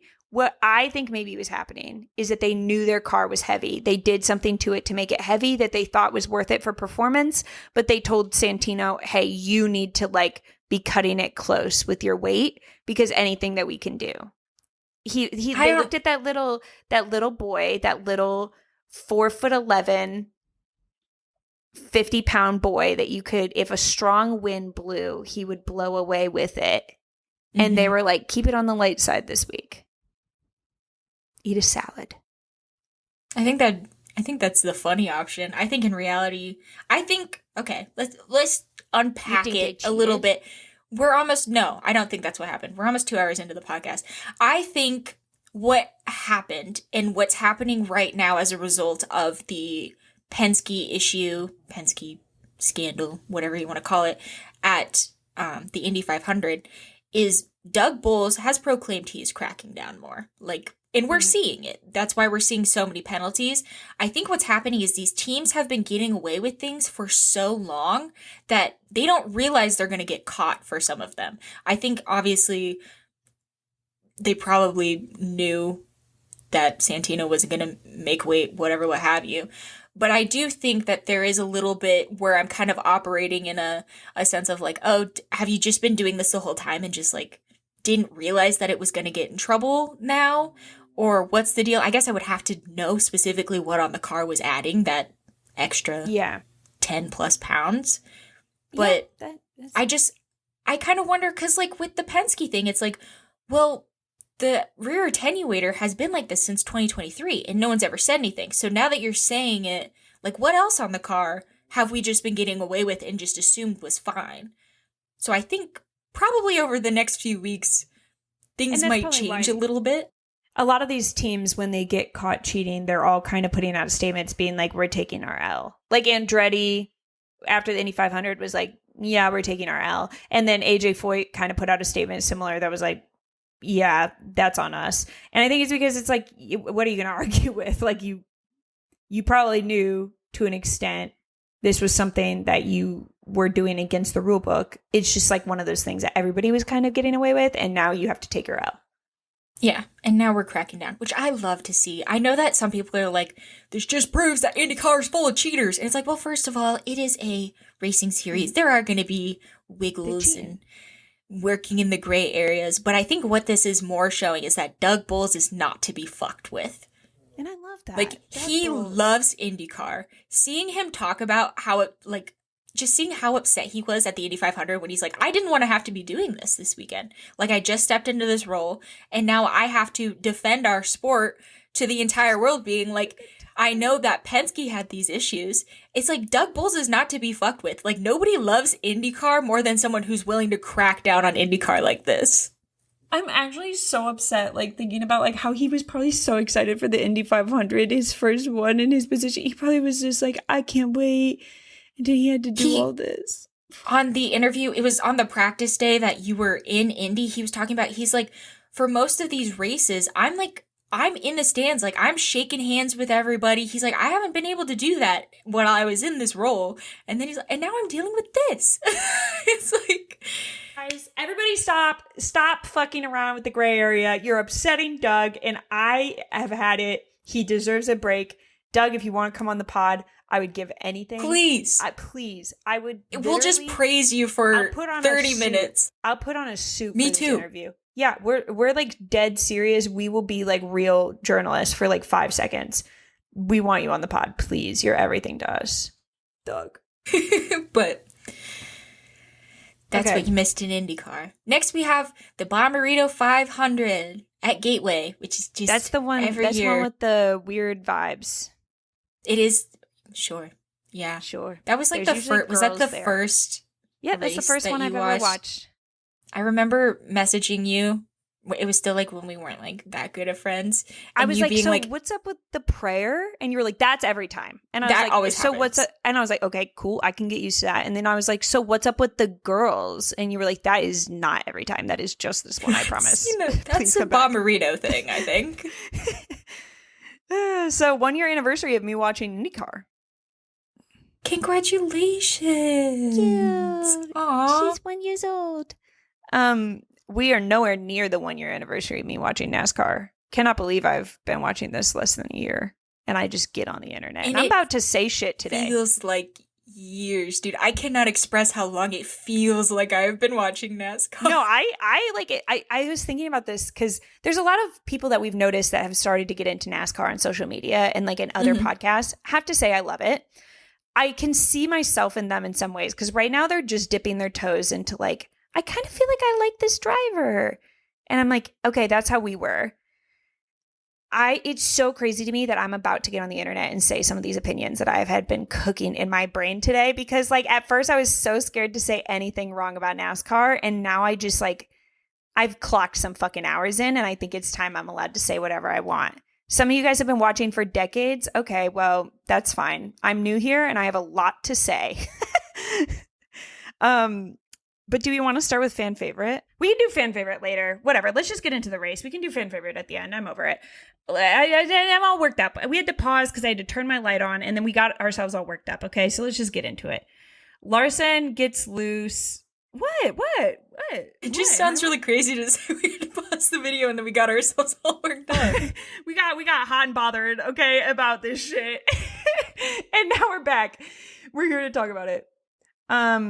Larson literally was having what seemed to be like the worst beginning of the race ever, that I genuinely thought he was just out of it, because I was like, oh, here he goes. Like, he's continuing from last week. Like, he's just picking up where he left off. He found himself like literally getting lapped at some points, and then it doesn't really matter. He comes back later. How does he do that? Yeah. What's going on there? I remember texting you like late in the third stage. I was like, how did he get up there? Why is he up here? Literally, interesting. He must have gotten like a free pass, and then he just like literally like he did, because he was getting lapped. Whatever. So this is where things start to shape up for Ryan Blaney, and this is like kind of like where the strategy, I guess, like you had to wait to see it play out in the end, because a bunch of people pit, but Blaney did not. Normally when people do this, I think of it as like, these are people that are not going to win the race. Like, they're just like out here trying to maybe get like stage points or something like that. Because like normally when everybody else pits, I just feel like you should probably do that too. There's always like the oh, look, we're getting our alternate strategy. This is going to be it. This is setting the foundation for the alternate strategy. And it's like Riley Herbst 50 laps later and shit, or like just out there leading. No. And I'm like, I don't These think are the guys that are going to run the alternate strategy. Rarely works out. Not rarely, but rarely, I would say. So, like, I don't know. I kind of felt like I didn't take it very I didn't take Ryan Blaney very seriously in the race when I saw this, because I was like, oh, okay, he's doing one of those. You know what I mean? Where, like, they kind of just give up and they're like, whatever, fuck around, try to get some stage points. Like, we'll just do whatever the opposite of everybody else is. But we'll come back to that later. I feel like Tyler Reddick was having these Toyota brake problems that you put in our notes, and I didn't even realize it was Tyler Reddick having these issues, because he was so unrecognizable in whatever the fuck this like Pinnacle insurance car or something he was in. I literally was like, wait, that's the 45? Not that and then Gibbs was in the interstate battery car. I was like, who are these people? This isn't the people I know them as. The only person that's in their normal uniform is Chase Briscoe, because that dude's always in the best Bird Shop car. He's always there. But it was weird because they were having like a whole group braking issue. Aw, that's cute. It was like, how is that like possible? I think Tyler Reddick described it as like on some laps, the like brake was like spongy. Is that the word they use? Yes. I don't fucking. Which I wasn't super sure what it meant, but I just think it meant like the tension in which I don't know. Pressing the brake, like, I think it's like sometimes he pressure. Would press it. He would press it, and he would have to press it way harder than usual to get it to slow down. And then he would go to do that same thing the next lap, and then all of a sudden it's like different now, and you can't press it that hard anymore, or else you'll seems like a problem. Stop. There's like so many things in a car, but like a brake is one that I kind of need to work. Right? Yeah. Race car drivers are just like us. Like, their brakes need to work. So true. So true. So this is where let's just get to what we want to talk about, okay? This is like all that matters to me in this race, because it's all that matters to anybody. It's all anybody will talk about. I'm literally getting driven up the wall by this discourse. Carson is just like fucking around, hanging out. They're not in the front, okay? Like, they're in like the middle of the pack. And the way I saw it is Ricky Stenhouse Jr. went and kind of started moving down the track a bit in front of Carson on the exit of a turn. And Carson just stayed on the line he was on and just hit Ricky Stenhouse Jr. and he spun and hit the wall. And this is the discourse is Carson in the wrong here? What do you think? I'm checking my bias at the door, obviously, and then I'm throwing it under the plane because it's coming with me. You can never get me to root for Ricky Stenhouse Jr. I think had it been anybody else, I would have been like, okay, like, sure. Like, if it was like Christopher Bell or like Denny Hamlin or something, I would have been like, but like, I think here's my issue with this like argument, which is why I'm not so quick to be like, Carson, you fucked up, is the fact that people aren't like, he should have given him the lane, or like it was him. Or Carson was in the wrong. Right. It's more of, well, don't you want to be more empathetic to some of these older guys that are out here? Shouldn't you have given him a little bit of grace? It's like, that's the exact kind of conversation that you would run us through the coals for saying. Like, all this, like, sensitive shit. I'm like, should he have not done it? Maybe. Should it be this much of a discussion? No. Like, he's fine. They're like, the way that everybody keeps phrasing it, everybody keeps phrasing it. So I'm like, okay, this is clearly some like conversation that is had within NASCAR that maybe I'm too new to get. Everybody keeps using the phrasing, giving him some grace. Shouldn't Carson have given Ricky Stenhouse Jr. some grace? He should have picked his battles and known not to like do that to Ricky Stenhouse Jr. Why the fuck would Carson Hoecevar go out of his way to move his car from the racing line he is on to avoid an incoming dumbass when he could just continue forward as is and, sorry, loser, you get dumped into the wall? Famously, the laws of NASCAR are, if there's a car there, you can't put another car there. You can't put another car there. And Ricky Stenhouse Jr. was there by his own mistake. He was the one who went a little weird on the exit of the turn. Carson was like doing completely predictable behavior. He was going in exactly on the racing line he was. If it was anybody other than Carson, we wouldn't be having this conversation at all, because it literally happens later in the race with two other drivers who did not have this conversation. So it's like, I think that also makes me want to be like, no, Carson, do it. Fuck it. Do it. It's actually, and I think it's also because it's Ricky, because now we have the whole rest of the race, and then afterwards, so you see Ricky Stenhouse Jr., he goes back in the garage, he throws a literal bitch fit. There's no other way to explain it. He literally, they have it mic'd up. It's tantrum city. It's so funny. They have him like mic'd up, and you can hear him like slamming his shit on the car, and then he like storms off, and all the commentators, they're like, oh, like Ricky's gonna come talk to him after the race, like it's gonna be a fight. And then like you hear Dale Jr., love him to death. He keeps saying he loves Carson, but I was like, you would not take this argument if you were a true Carson fan, Dale Jr. He was like, you should have like picked your battles. Like Ricky isn't a battle I would have picked. And then I just sent you a clip from Denny's podcast. Denny's saying like, oh, like Ricky's absolutely going to crash the fuck out of him. Like if I'm Carson, you should just know like Ricky's going to crash you out of nowhere. And like, you just got to take it. I'm more of like, are we not acknowledging that that's insane? Like, why are we all like, that's so badass how Ricky Stenhouse Jr. is just going to crash him out as revenge. But then like when Carson acts like a badass and just like wrecks him out, Denny's like, you're not that guy, kid. Like you're not a badass. You're not the intimidator. Like don't act like you are. I think it's just like all of the old guys being like, oh no, like, oh, look, the consequences of our own action. All of us driving like this and him growing up watching us do it. It's like, oh, fuck. But now we're going to be the old farts who get sent into the wall because of it. It's like, yeah, you're reaping what you sow, bud. I don't know what to tell you. Like, and the fact that in this moment, a bunch of just boring people became Ricky Stenhouse Jr. fans. Give me a fucking break. You guys called him Ricky how many years before I came into this fucking sport? I cannot express to you the fact that this guy with his coiffed hair is talking about punching a 22-year-old Carson Hoecevar who makes jokes about chilies on the reg. Like, you want me to think he's the badass? No. Like, I think what we should have done is we should have been like, oof, Carson, ugh. And then we should have talked about something else. We should have found something. We should have talked about Bubba coming back.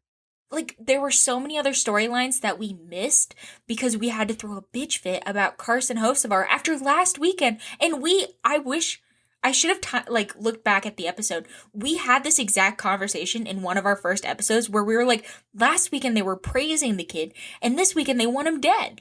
Like, this weekend, there's no one worse on the track than Carson Hoecevar. I'm like, sorry, you guys don't like fun.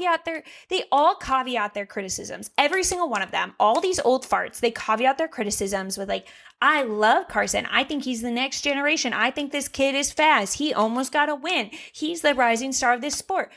But he needs to respect his elders. No. There is not seniority here, bitches. He's in a car that, like, if he doesn't fight aggressive, he's not going to win. This wasn't an issue of, like, respecting your elders. Like, it wasn't like Ricky.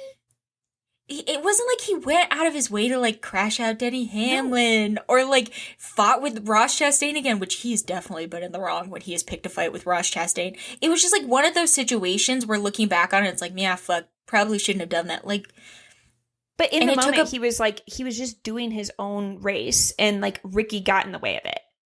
Yeah. So he just continued as is. Express to you, I was on Twitter. I was pulling a Tony Kanaan, and during this race, I was on Twitter, and everyone was like, I didn't think it was that big of a deal. Like, everyone was like, I don't even like Carson, but I didn't think it was that big of a deal. And, like, even Jeff Gluck said he didn't think it was that big of a deal. So Jeff Gluck is, like, the only person in the industry who I think is being like, it wasn't that big of a deal, which I think is weird. This is where I'm like, I was nervous to film this episode because I was like, I've made up my mind. You know what I mean? I obviously am a Carson fan, but I also, like, I just genuinely don't understand what you wanted him to do. But then I, like, being a new fan, I listened to a lot of, like, media. I listened to the drivers. They all are, like, acting like he's in the wrong. And so I'm like, am I missing something? In the post-race show, they interview Carson. They ask him about it. He says, well, I obviously haven't seen the replay. I don't know exactly what happened. In the moment, like, I just felt like I was just, like, doing my own thing in my own race. And, like, Ricky was there and whatever. I'm sure we'll talk about it and, like, we'll figure it out. But, like, I don't really know what to say right now because I just got done with this race. And then afterwards, after that interview, Carl Edwards, Dale Jr.'s crew chief, what's his name? Steve, something with a T. Okay, that guy. And then Corey LaJoie, they all are like, oh, well, he really could have, like, gone out of his way probably to de-escalate it in that interview. Like, Ricky's not going to like what he said there. And then both Ricky and Corey LaJoie and Denny have said the same thing of, like, nobody's ever, like, done anything about him yet. He hasn't been crashed out, but, like, Ricky's going to be the one to do it. Like, Carson does all this with no repercussions. I'm like, do you guys all have the same talking points? Like, why are you all saying the same thing? It doesn't make any sense. It's weird. It's also weird that it's like, well, like, he had beef with, like, Ross Chastain earlier in the year, who is, like, arguably just more likely to be around Carson in a race, to be honest. It's like, well, why weren't you guys saying someone needs to handle him then? Like, why is it? I swear it's just because this involves Ricky, and we all wanted to, like, weirdly give Ricky props for doing well in the past few races, and then feel bad that he got crashed out at this one. But I'm not sure Ricky's I don't know, bad, tough guy. Whenever a driver gets crashed out, there's some people who are fans of that driver who are going to be upset that happened. Of course. I don't think anybody watches NASCAR encouraging drivers to crash each other out. So if that was what their criticism was, I would almost be like, whatever, they're going to stay consistent. It's never good to do that. You should always avoid contact. You should always make sure not to crash out whatever. If that's what you want to do, then that's what you want to do. No, this is like some weird thing about how Ricky's such a badass.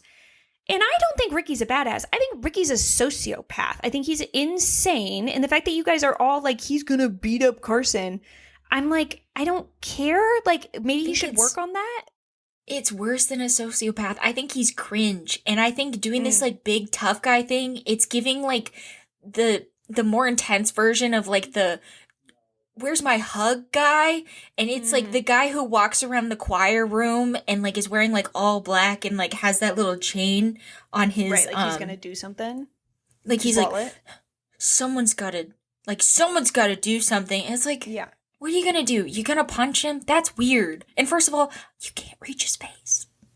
No, that's so true. He's like, so you're gonna ask him to bend over so that you can punch him in the face? Like, why are we fighting? Why are you, Ricky Stenhouse Jr., fighting? What are you fighting for? Give up. I'll tell you what Carson's fighting for. He's fighting for a win. He came in second place, could have won the race. What are you fighting for, Ricky? It's like, I think we need to choose other things to talk about. This isn't it. If Carson does another egregious thing, like, I think calling this egregious is crazy because he's done things this season that I was like... Can I be honest? Even Carson, I think, was like, wow, I did not even think we were going to be talking about this. Like, I think he was like, he didn't even think about it when he did it longer than probably 10 minutes. And then he got out of the car and it was like all anybody wanted to talk about. And he was probably like, Oh shit. Okay. Well, I did just come in second. I don't know if anybody like wants to talk about that, but like, I don't know. When he has like a track record of doing like actual things that I'm like, hey, Carson, maybe we could have left that one in the box. This is crazy to be upset about. And I don't know what this vibe is with Ricky Stenhouse Jr., but he's so much more cringe than I think either TK or Max Verstappen's crash out. It's like the cringe. What are you gonna do? Punch him? Ew! Stop! And then he wants to, this is weird. And then he wants to start fighting with Jeff Gluck on Twitter. Jeff Gluck literally is like, he tried. Yeah, he's like, well, okay, so I'm kind of like a journalist, so like I'm not really interested in fighting with you on Twitter, but thanks. Oh my god, Jeff Gluck has to deal with enough. He has to do a podcast with Jordan every week.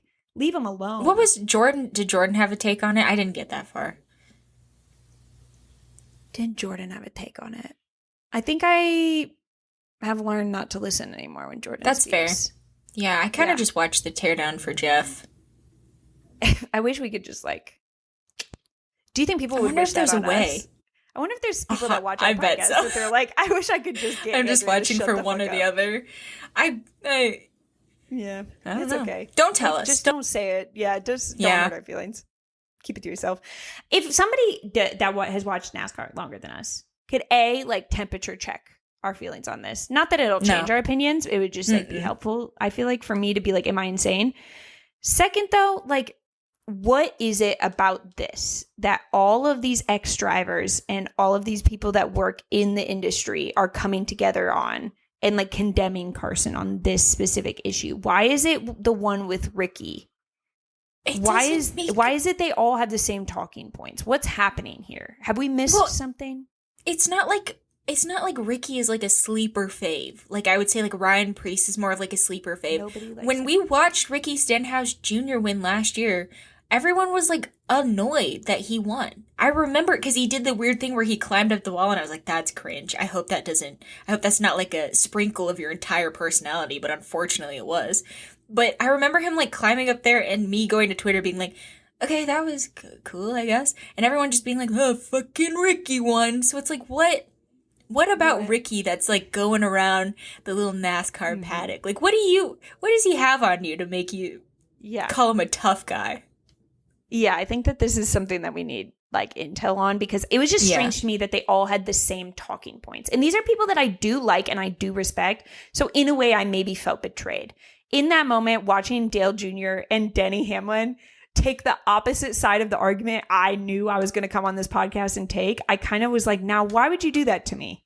And Carson, Dale Jr. keeps writing for Carson. And then in the same breath being like, but I wish he hadn't done that. Like, he literally loves Carson. He brings him up every conversation he gets. Earlier that day, he said that Carson is probably one of the current drivers that reminds him of his dad. Like Carson and Ross Chastain. And then they were like, you're not gonna get away with this. It's like, well, is he or isn't he? Like, I hope he gets away with it. I'm gonna be honest. Next week is his home race. I really hope he wins. I hope he doubles down and wrecks out Ricky again.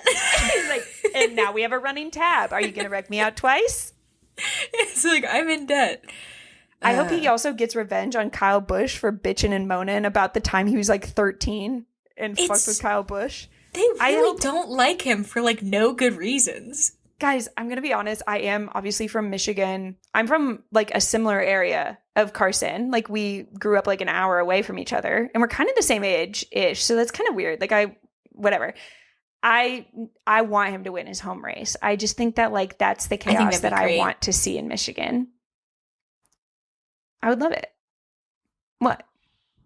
I was wondering if Michigan last year was actually the race that we talked about everyone praising him before they... Hey, I'll have to go look. Didn't Michigan get rained out last year or something? Yeah, that's when I found out about the little raincoats. Wow, that's a formative experience in your NASCAR experience. Good. Kept me coming back.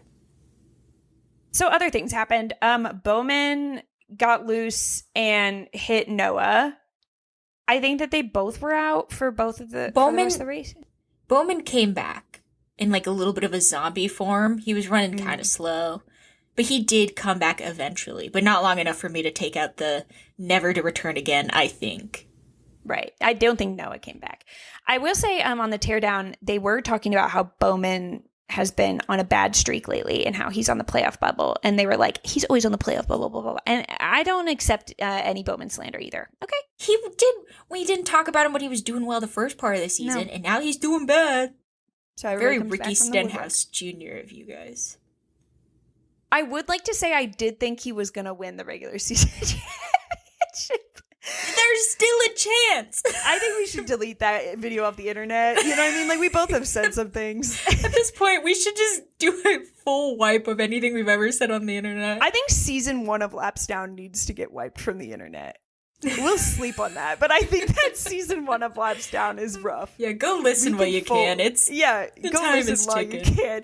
You can giggle. You're allowed to laugh, because honestly, if I went back and listened, I think I would cringe and delete it without telling MJ. My God. Corey, SIBO. This is another thing where the same thing happened as before and nobody said anything. SIBO and Eric Jones. Kind of similar to the Ricky Carson situation. It was like, we saw Jones kind of move down, and then SIBO obviously also wanted to move down. However, Jones was just like right there and just kind of clipped him, sent him in the wall. Very similar fashion. And we heard nothing besides Jeff Gluck going, hey. It was literally the opposite. They all were like, Eric Jones has been running so well today. It's so good to see him do well here in Nashville. Like, Eric Jones is having such a good day. Hey, he just took out Christopher Bell. Did we see that? Fashion. Are we not going to go tell Christopher that we're going to pay for his fine if he wants to beat up Eric Jones? Like, what happened? Honestly, fuck it. Christopher Bell and Eric Jones. That's the matchup we've all been waiting for, right? It'd be like watching puppies fight. Like, I don't want to see them throw punches. Dad. That's Sadie's dad beating up the Dollar Tree guy. Sad Dollar Tree guy after Austin Cindric took away his win. Yeah, that's the guy that Austin Cindric took away his Daytona duel win. They're fighting out there. That's crazy. Should we go watch? Nah, let's just let them fight it out. Is NASCAR back yet? Fucking A. Then Corey Haim was there. That was a shock. That was a shock. They were like, oh, it's one of the 2311s. And I was like, no, Riley. Like, it's Corey Haim. And I was like, oh, I did not clock that he was here. But he was running well. Like, he was in the top. I think he was in the teens. So which 2311 driver is sweating about losing their seat to him? Because, like, it would be Riley, right? But, like, Riley has money, right? So, like, does he get to stay? I think so. Can they get a fourth car? I have a feeling. But Bubba seems like he's been in a good mood lately. Well, but Bubba's at least won something this year. Bubba won the stage that Eric Jones didn't, or the duel that Eric Jones didn't. I wouldn't feel confident if I was any of them. It's not like 2311 has been winning a lot and Bubba hasn't been. Bubba's been doing the same as Tyler Reddick, essentially. They've all been struggling really bad. And Bubba had a really good race this race. I sure hope it's Riley. Why do I feel like it won't be, though? All I know is that he's coming to get a seat, okay? It seems like they really like him, so I don't know who's on the way out, but... I don't know if anyone's ever said this, but I think that Corey Haim kid's pretty good. First to say it, right here on Laps Down. Invest early in Corey Haim. No, she's frozen. Oh, are you back? Hey. Can you hear me? Yes. Okay, it says I have a stable internet connection. I will say, while we're talking about Riley, also heard on the teardown. You guys should honestly just let us record on a Monday every night, because then I come with like education that I got from the teardown that I wouldn't have gotten any other way. But they were talking about like playoff points and stuff like that, and they were talking about how Riley and SVG and Cole Custer are all kind of tied at the bottom. And I swear on my life, I forgot Cole Custer was here. I don't know how else to say it. I forgot he was here. Where is he running the full season? has he been here? I know he's here sometimes. I know he crashed out Christopher Bell once. Yeah. The one time he here got the whole to the season? front. Is he there every weekend, guys? Do you guys No. see him? There's no way. There's Right? no way. If he is, he's fucking around with Corey Ware, Cody. There's like a significant part of the NASCAR grid that I literally am like, do we have eyes on them? Like, I couldn't tell you if they're dead or alive. I have no idea where these people are. And I like it that way, honestly. There are a lot of people that I just don't fuck with. So I'm like, you guys can stay back there. I don't really care. But what's happening with this? The dinosaur. What's going on in our notes? You've lost me at this point. I think you got it. I put the dinosaur in there because we weren't saying Ryan Blaney because we weren't looking at him because he was doing well. Oh. And then we started calling him Barney, and then I called him the dinosaur. But we had this. Stage 1 was like boring, very boring. Stage 2, very fun, very exciting. Bad time for a nap, I would say this time. We really could not do restarts. Like that's what was making it. Was just like every time I was like, we're gonna crash right now, huh? Wow. But we had this really good battle between Denny Hamlin, Ryan Blaney, and William Byron. And I gotta hand it to William Byron. I feel like he was doing things that the other two weren't. Like he was not afraid to get up like really high. I don't know. It was a really fun sequence. And I was like, in this moment, I'm okay with any of these guys winning. They're fighting hard I was fine with it. I do think like I don't really love Hendrick, so I don't really like pay attention to most of their cars, to be quite honest. And usually, like when William Byron is doing well, he's kind of what do the NASCAR fans say? Stinking up the show. Okay, whenever William Byron's having a good day, it's usually consisting of winning every stage. And at that point, I then have to root against you because I cannot let that happen. That's just boring. But I do feel bad for the guy that he does run pretty well basically every weekend. But he has not won since Daytona. Because he put himself in the mix. No, you're right. No, you're right. Because he didn't win after dominating. He like literally has had several occasions now where he gets like multiple stage wins.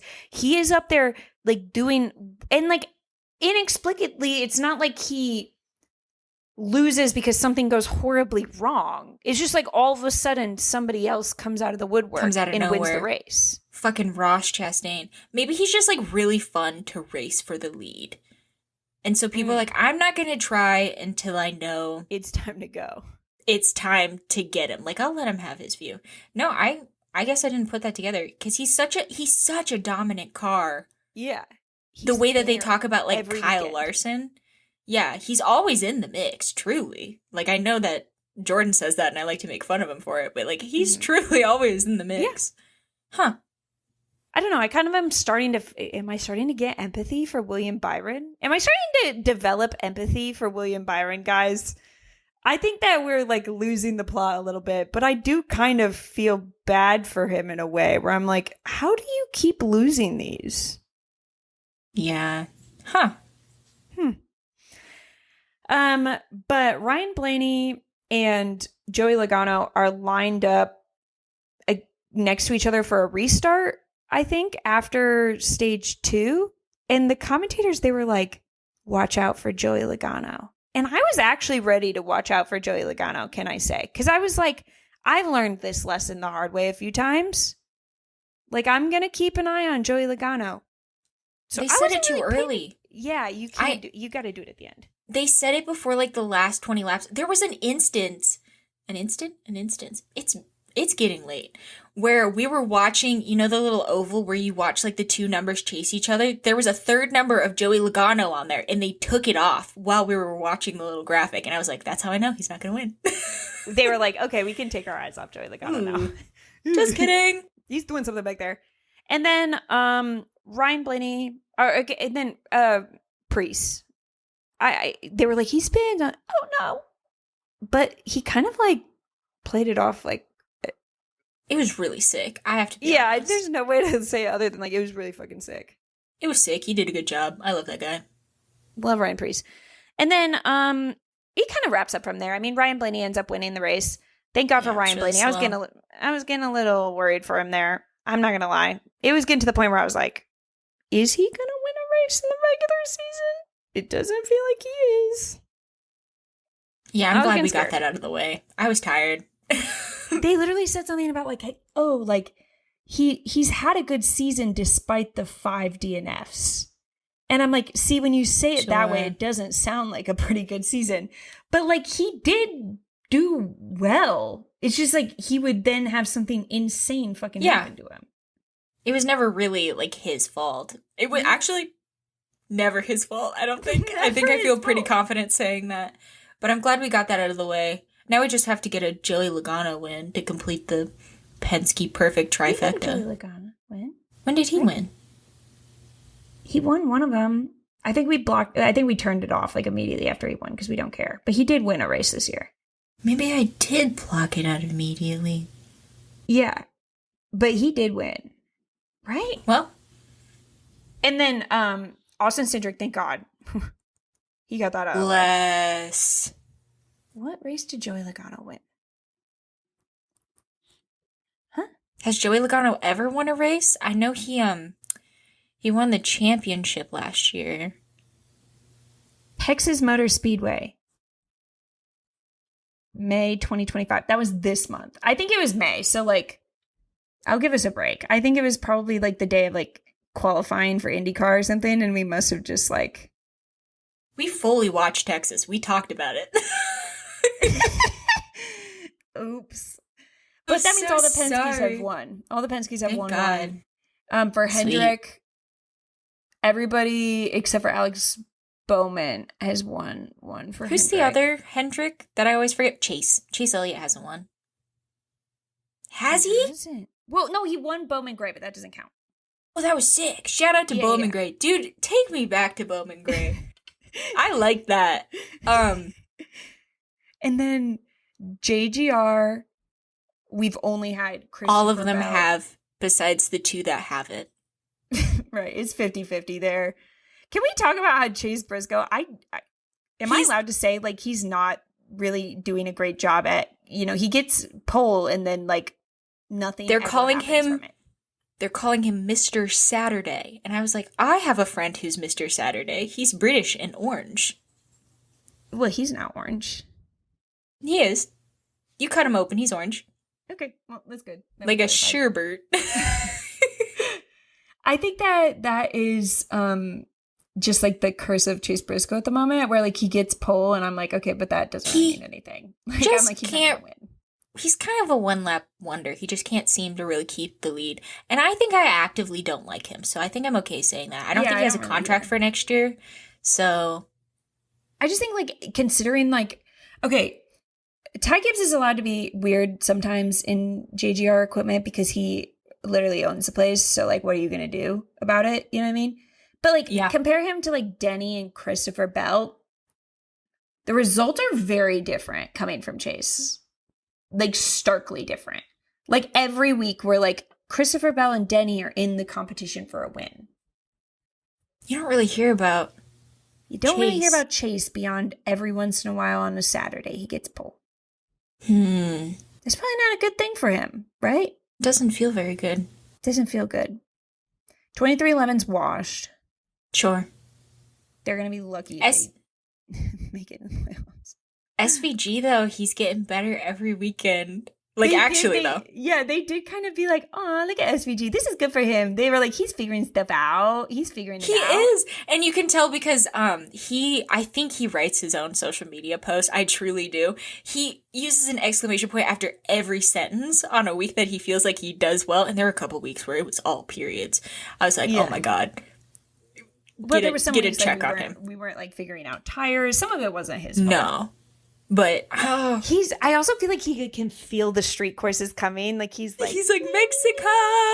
We're going to Mexico. No, that bitch is gonna be in a bar fight. I bet. He's gonna be dancing on a bar in Mexico at the end of that weekend because that man's winning. Him and Connor Zilic. Oh my God. Oh, wait, I hope so. Is Connor racing in Cup that week? I don't think so. I think it's what we decided. But we got the other guy, the guy that looks like Corey Heim. We got Jesse Love, I think. Yeah, I think. In Cup? And we've got... I don't care. Oh. We had I don't know. Catherine I kind Lang. of like. That's exciting. I like Catherine Lang. No, I like Jesse in Xfinity, but in Cup he's boring because he like doesn't really like want to play. He is what they want Carson to do in these situations, and he's kind of like, I see an old man, I move for an old man. No, he follows the old man too. He'll let the old man pass him, and then he'll like get up behind him and like he'll be like, "We're making a path." He like stuck with, was it Kyle Busch who he was just like following? He's Kyle Busch. He's like, "I'm gonna just get behind you, and you're gonna go right. Okay, I'll follow you. You go forge the path." I don't know. I'm so excited for Mexico City, guys. I really am so excited for this race. I personally just like love this track in every motorsports that they race there. It's going to be so crazy with these cars on there. Like, it's just going to be so, I don't know. I'm excited about it. I'm also, anytime that SVG gets to do something I think he's good at, it just makes me feel good. Yeah. A redemption for Texas, a prequel to the Roval. Mm-hmm. And by the way, we did hear you bitches last weekend talking about getting rid of the Roval. Don't think we didn't fucking hear you. Don't think we didn't clock your ass. There's some, okay. We put you on a list. I gotta be honest. If you were one of the people who said we should get rid of the Roval and replace it with Charlotte, you're on a list. Yeah, you're on a list. You're on our fucking blacklist. And I'm gonna speak directly into camera for this one. Jordan, if you watch this show and you keep going on the teardown and saying things that feel pointed at us, like you want to make us mad, I think it's just you're jealous because Jeff Gluck would probably love us if he ever met us. And you're scared of us, but you're on a list, buddy. Do you think he received the message? I think so. You think he listened all 2 hours of this to receive the message? 2.5, bitch. We're on 2 hours. I'd like to think we could cut out 30 minutes. Yeah, no, we can. I definitely can. Well, maybe I won't. Yeah, we'll see. I mean, you guys said you like long episodes. Fucking take it up with a hand. Who's your fan favorite? I think it's Ryan Blaney for his win, but mostly for he filmed like a little commercial for the Nashville race where it was clear that they had given him the instruction to sing and he just like refused to do it. I thought that was, anytime a driver is willing to like put themselves out of their comfort zone, because I would have said hell no. And I was like in choir. I would have been like, I'm not singing in front of this live studio audience. I like that. I found that charming. Let him sing. I want him to sing. Who's my fan favorite? Can I pick somebody who doesn't drive in NASCAR anymore? Can it be Dale Jr.? I love Dale Jr. Sure. He's doing a really great job on that. I'm having such a good time with him as a commentator, except for when he says something mean about my son, Carson. But it's never mean. It's just disappointed father. That's the worst. I'd rather him call Carson like stupid and dumb and young, but he's just like, I see a lot of potential in this kid. Really disappointing to see him not give that empathy. First of all, when did all these NASCAR drivers, first of all, I say that all the time on this podcast, but when did these NASCAR drivers learn the word empathy? They just learned it last week. It's like word of the week for them, and it's like therapy speak. They're weaponizing therapy speak at us. I know who my fan favorite is. It's Bubba, because he came on the post-race show and he was like literally just like having a time. He started like taking sips out of random solo cups with Corey LaJoy. He was having such a great time and he was just buzzing after that race. He was very happy with his result. And he was talking about like being a leader at 23XI now, like kind of just being like the more senior person on the team. And I don't know. I just feel like he also was like just talking about like he will not stop talking about how much he loves being a father. Like he will not stop talking about it in every interview. He's like, I literally don't give a fuck about anything about my kid, but my kid. Like you guys can argue with the wall about me. I don't care.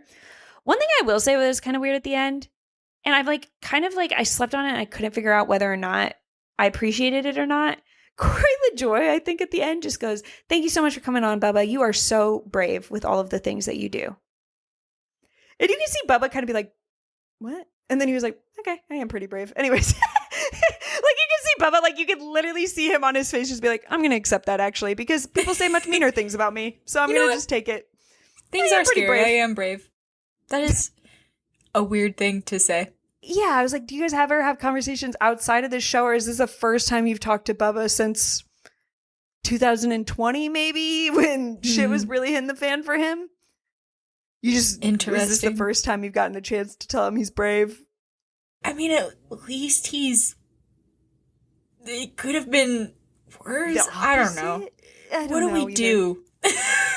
I'm still trying to figure out Corey LaJoy, guys, because in some moments I'm like, he's kind of fun as a commentator, although then every once in a while he says an opinion where I'm like, see, I'm remembering why I don't fuck with you. You gotta get used to him, though, because he's running like 7 truck races throughout the rest of the season. I don't know. I think he might just be a little dumb, I think. And so that's why it's like every once in a while I think he's like fun and he's just having a good time on the pre-race show or something. And him and Carl Edwards like get along really well. But I think he is just dumb, and you can't let dumb people have a microphone for too long or else they are going to say something you don't agree with. It's like a risk you run. Lesson. It's that's us. So true. I'm the Corey LaJoy. Are we the Corey LaJoy podcast? Corey LaJoy is the Corey LaJoy podcast.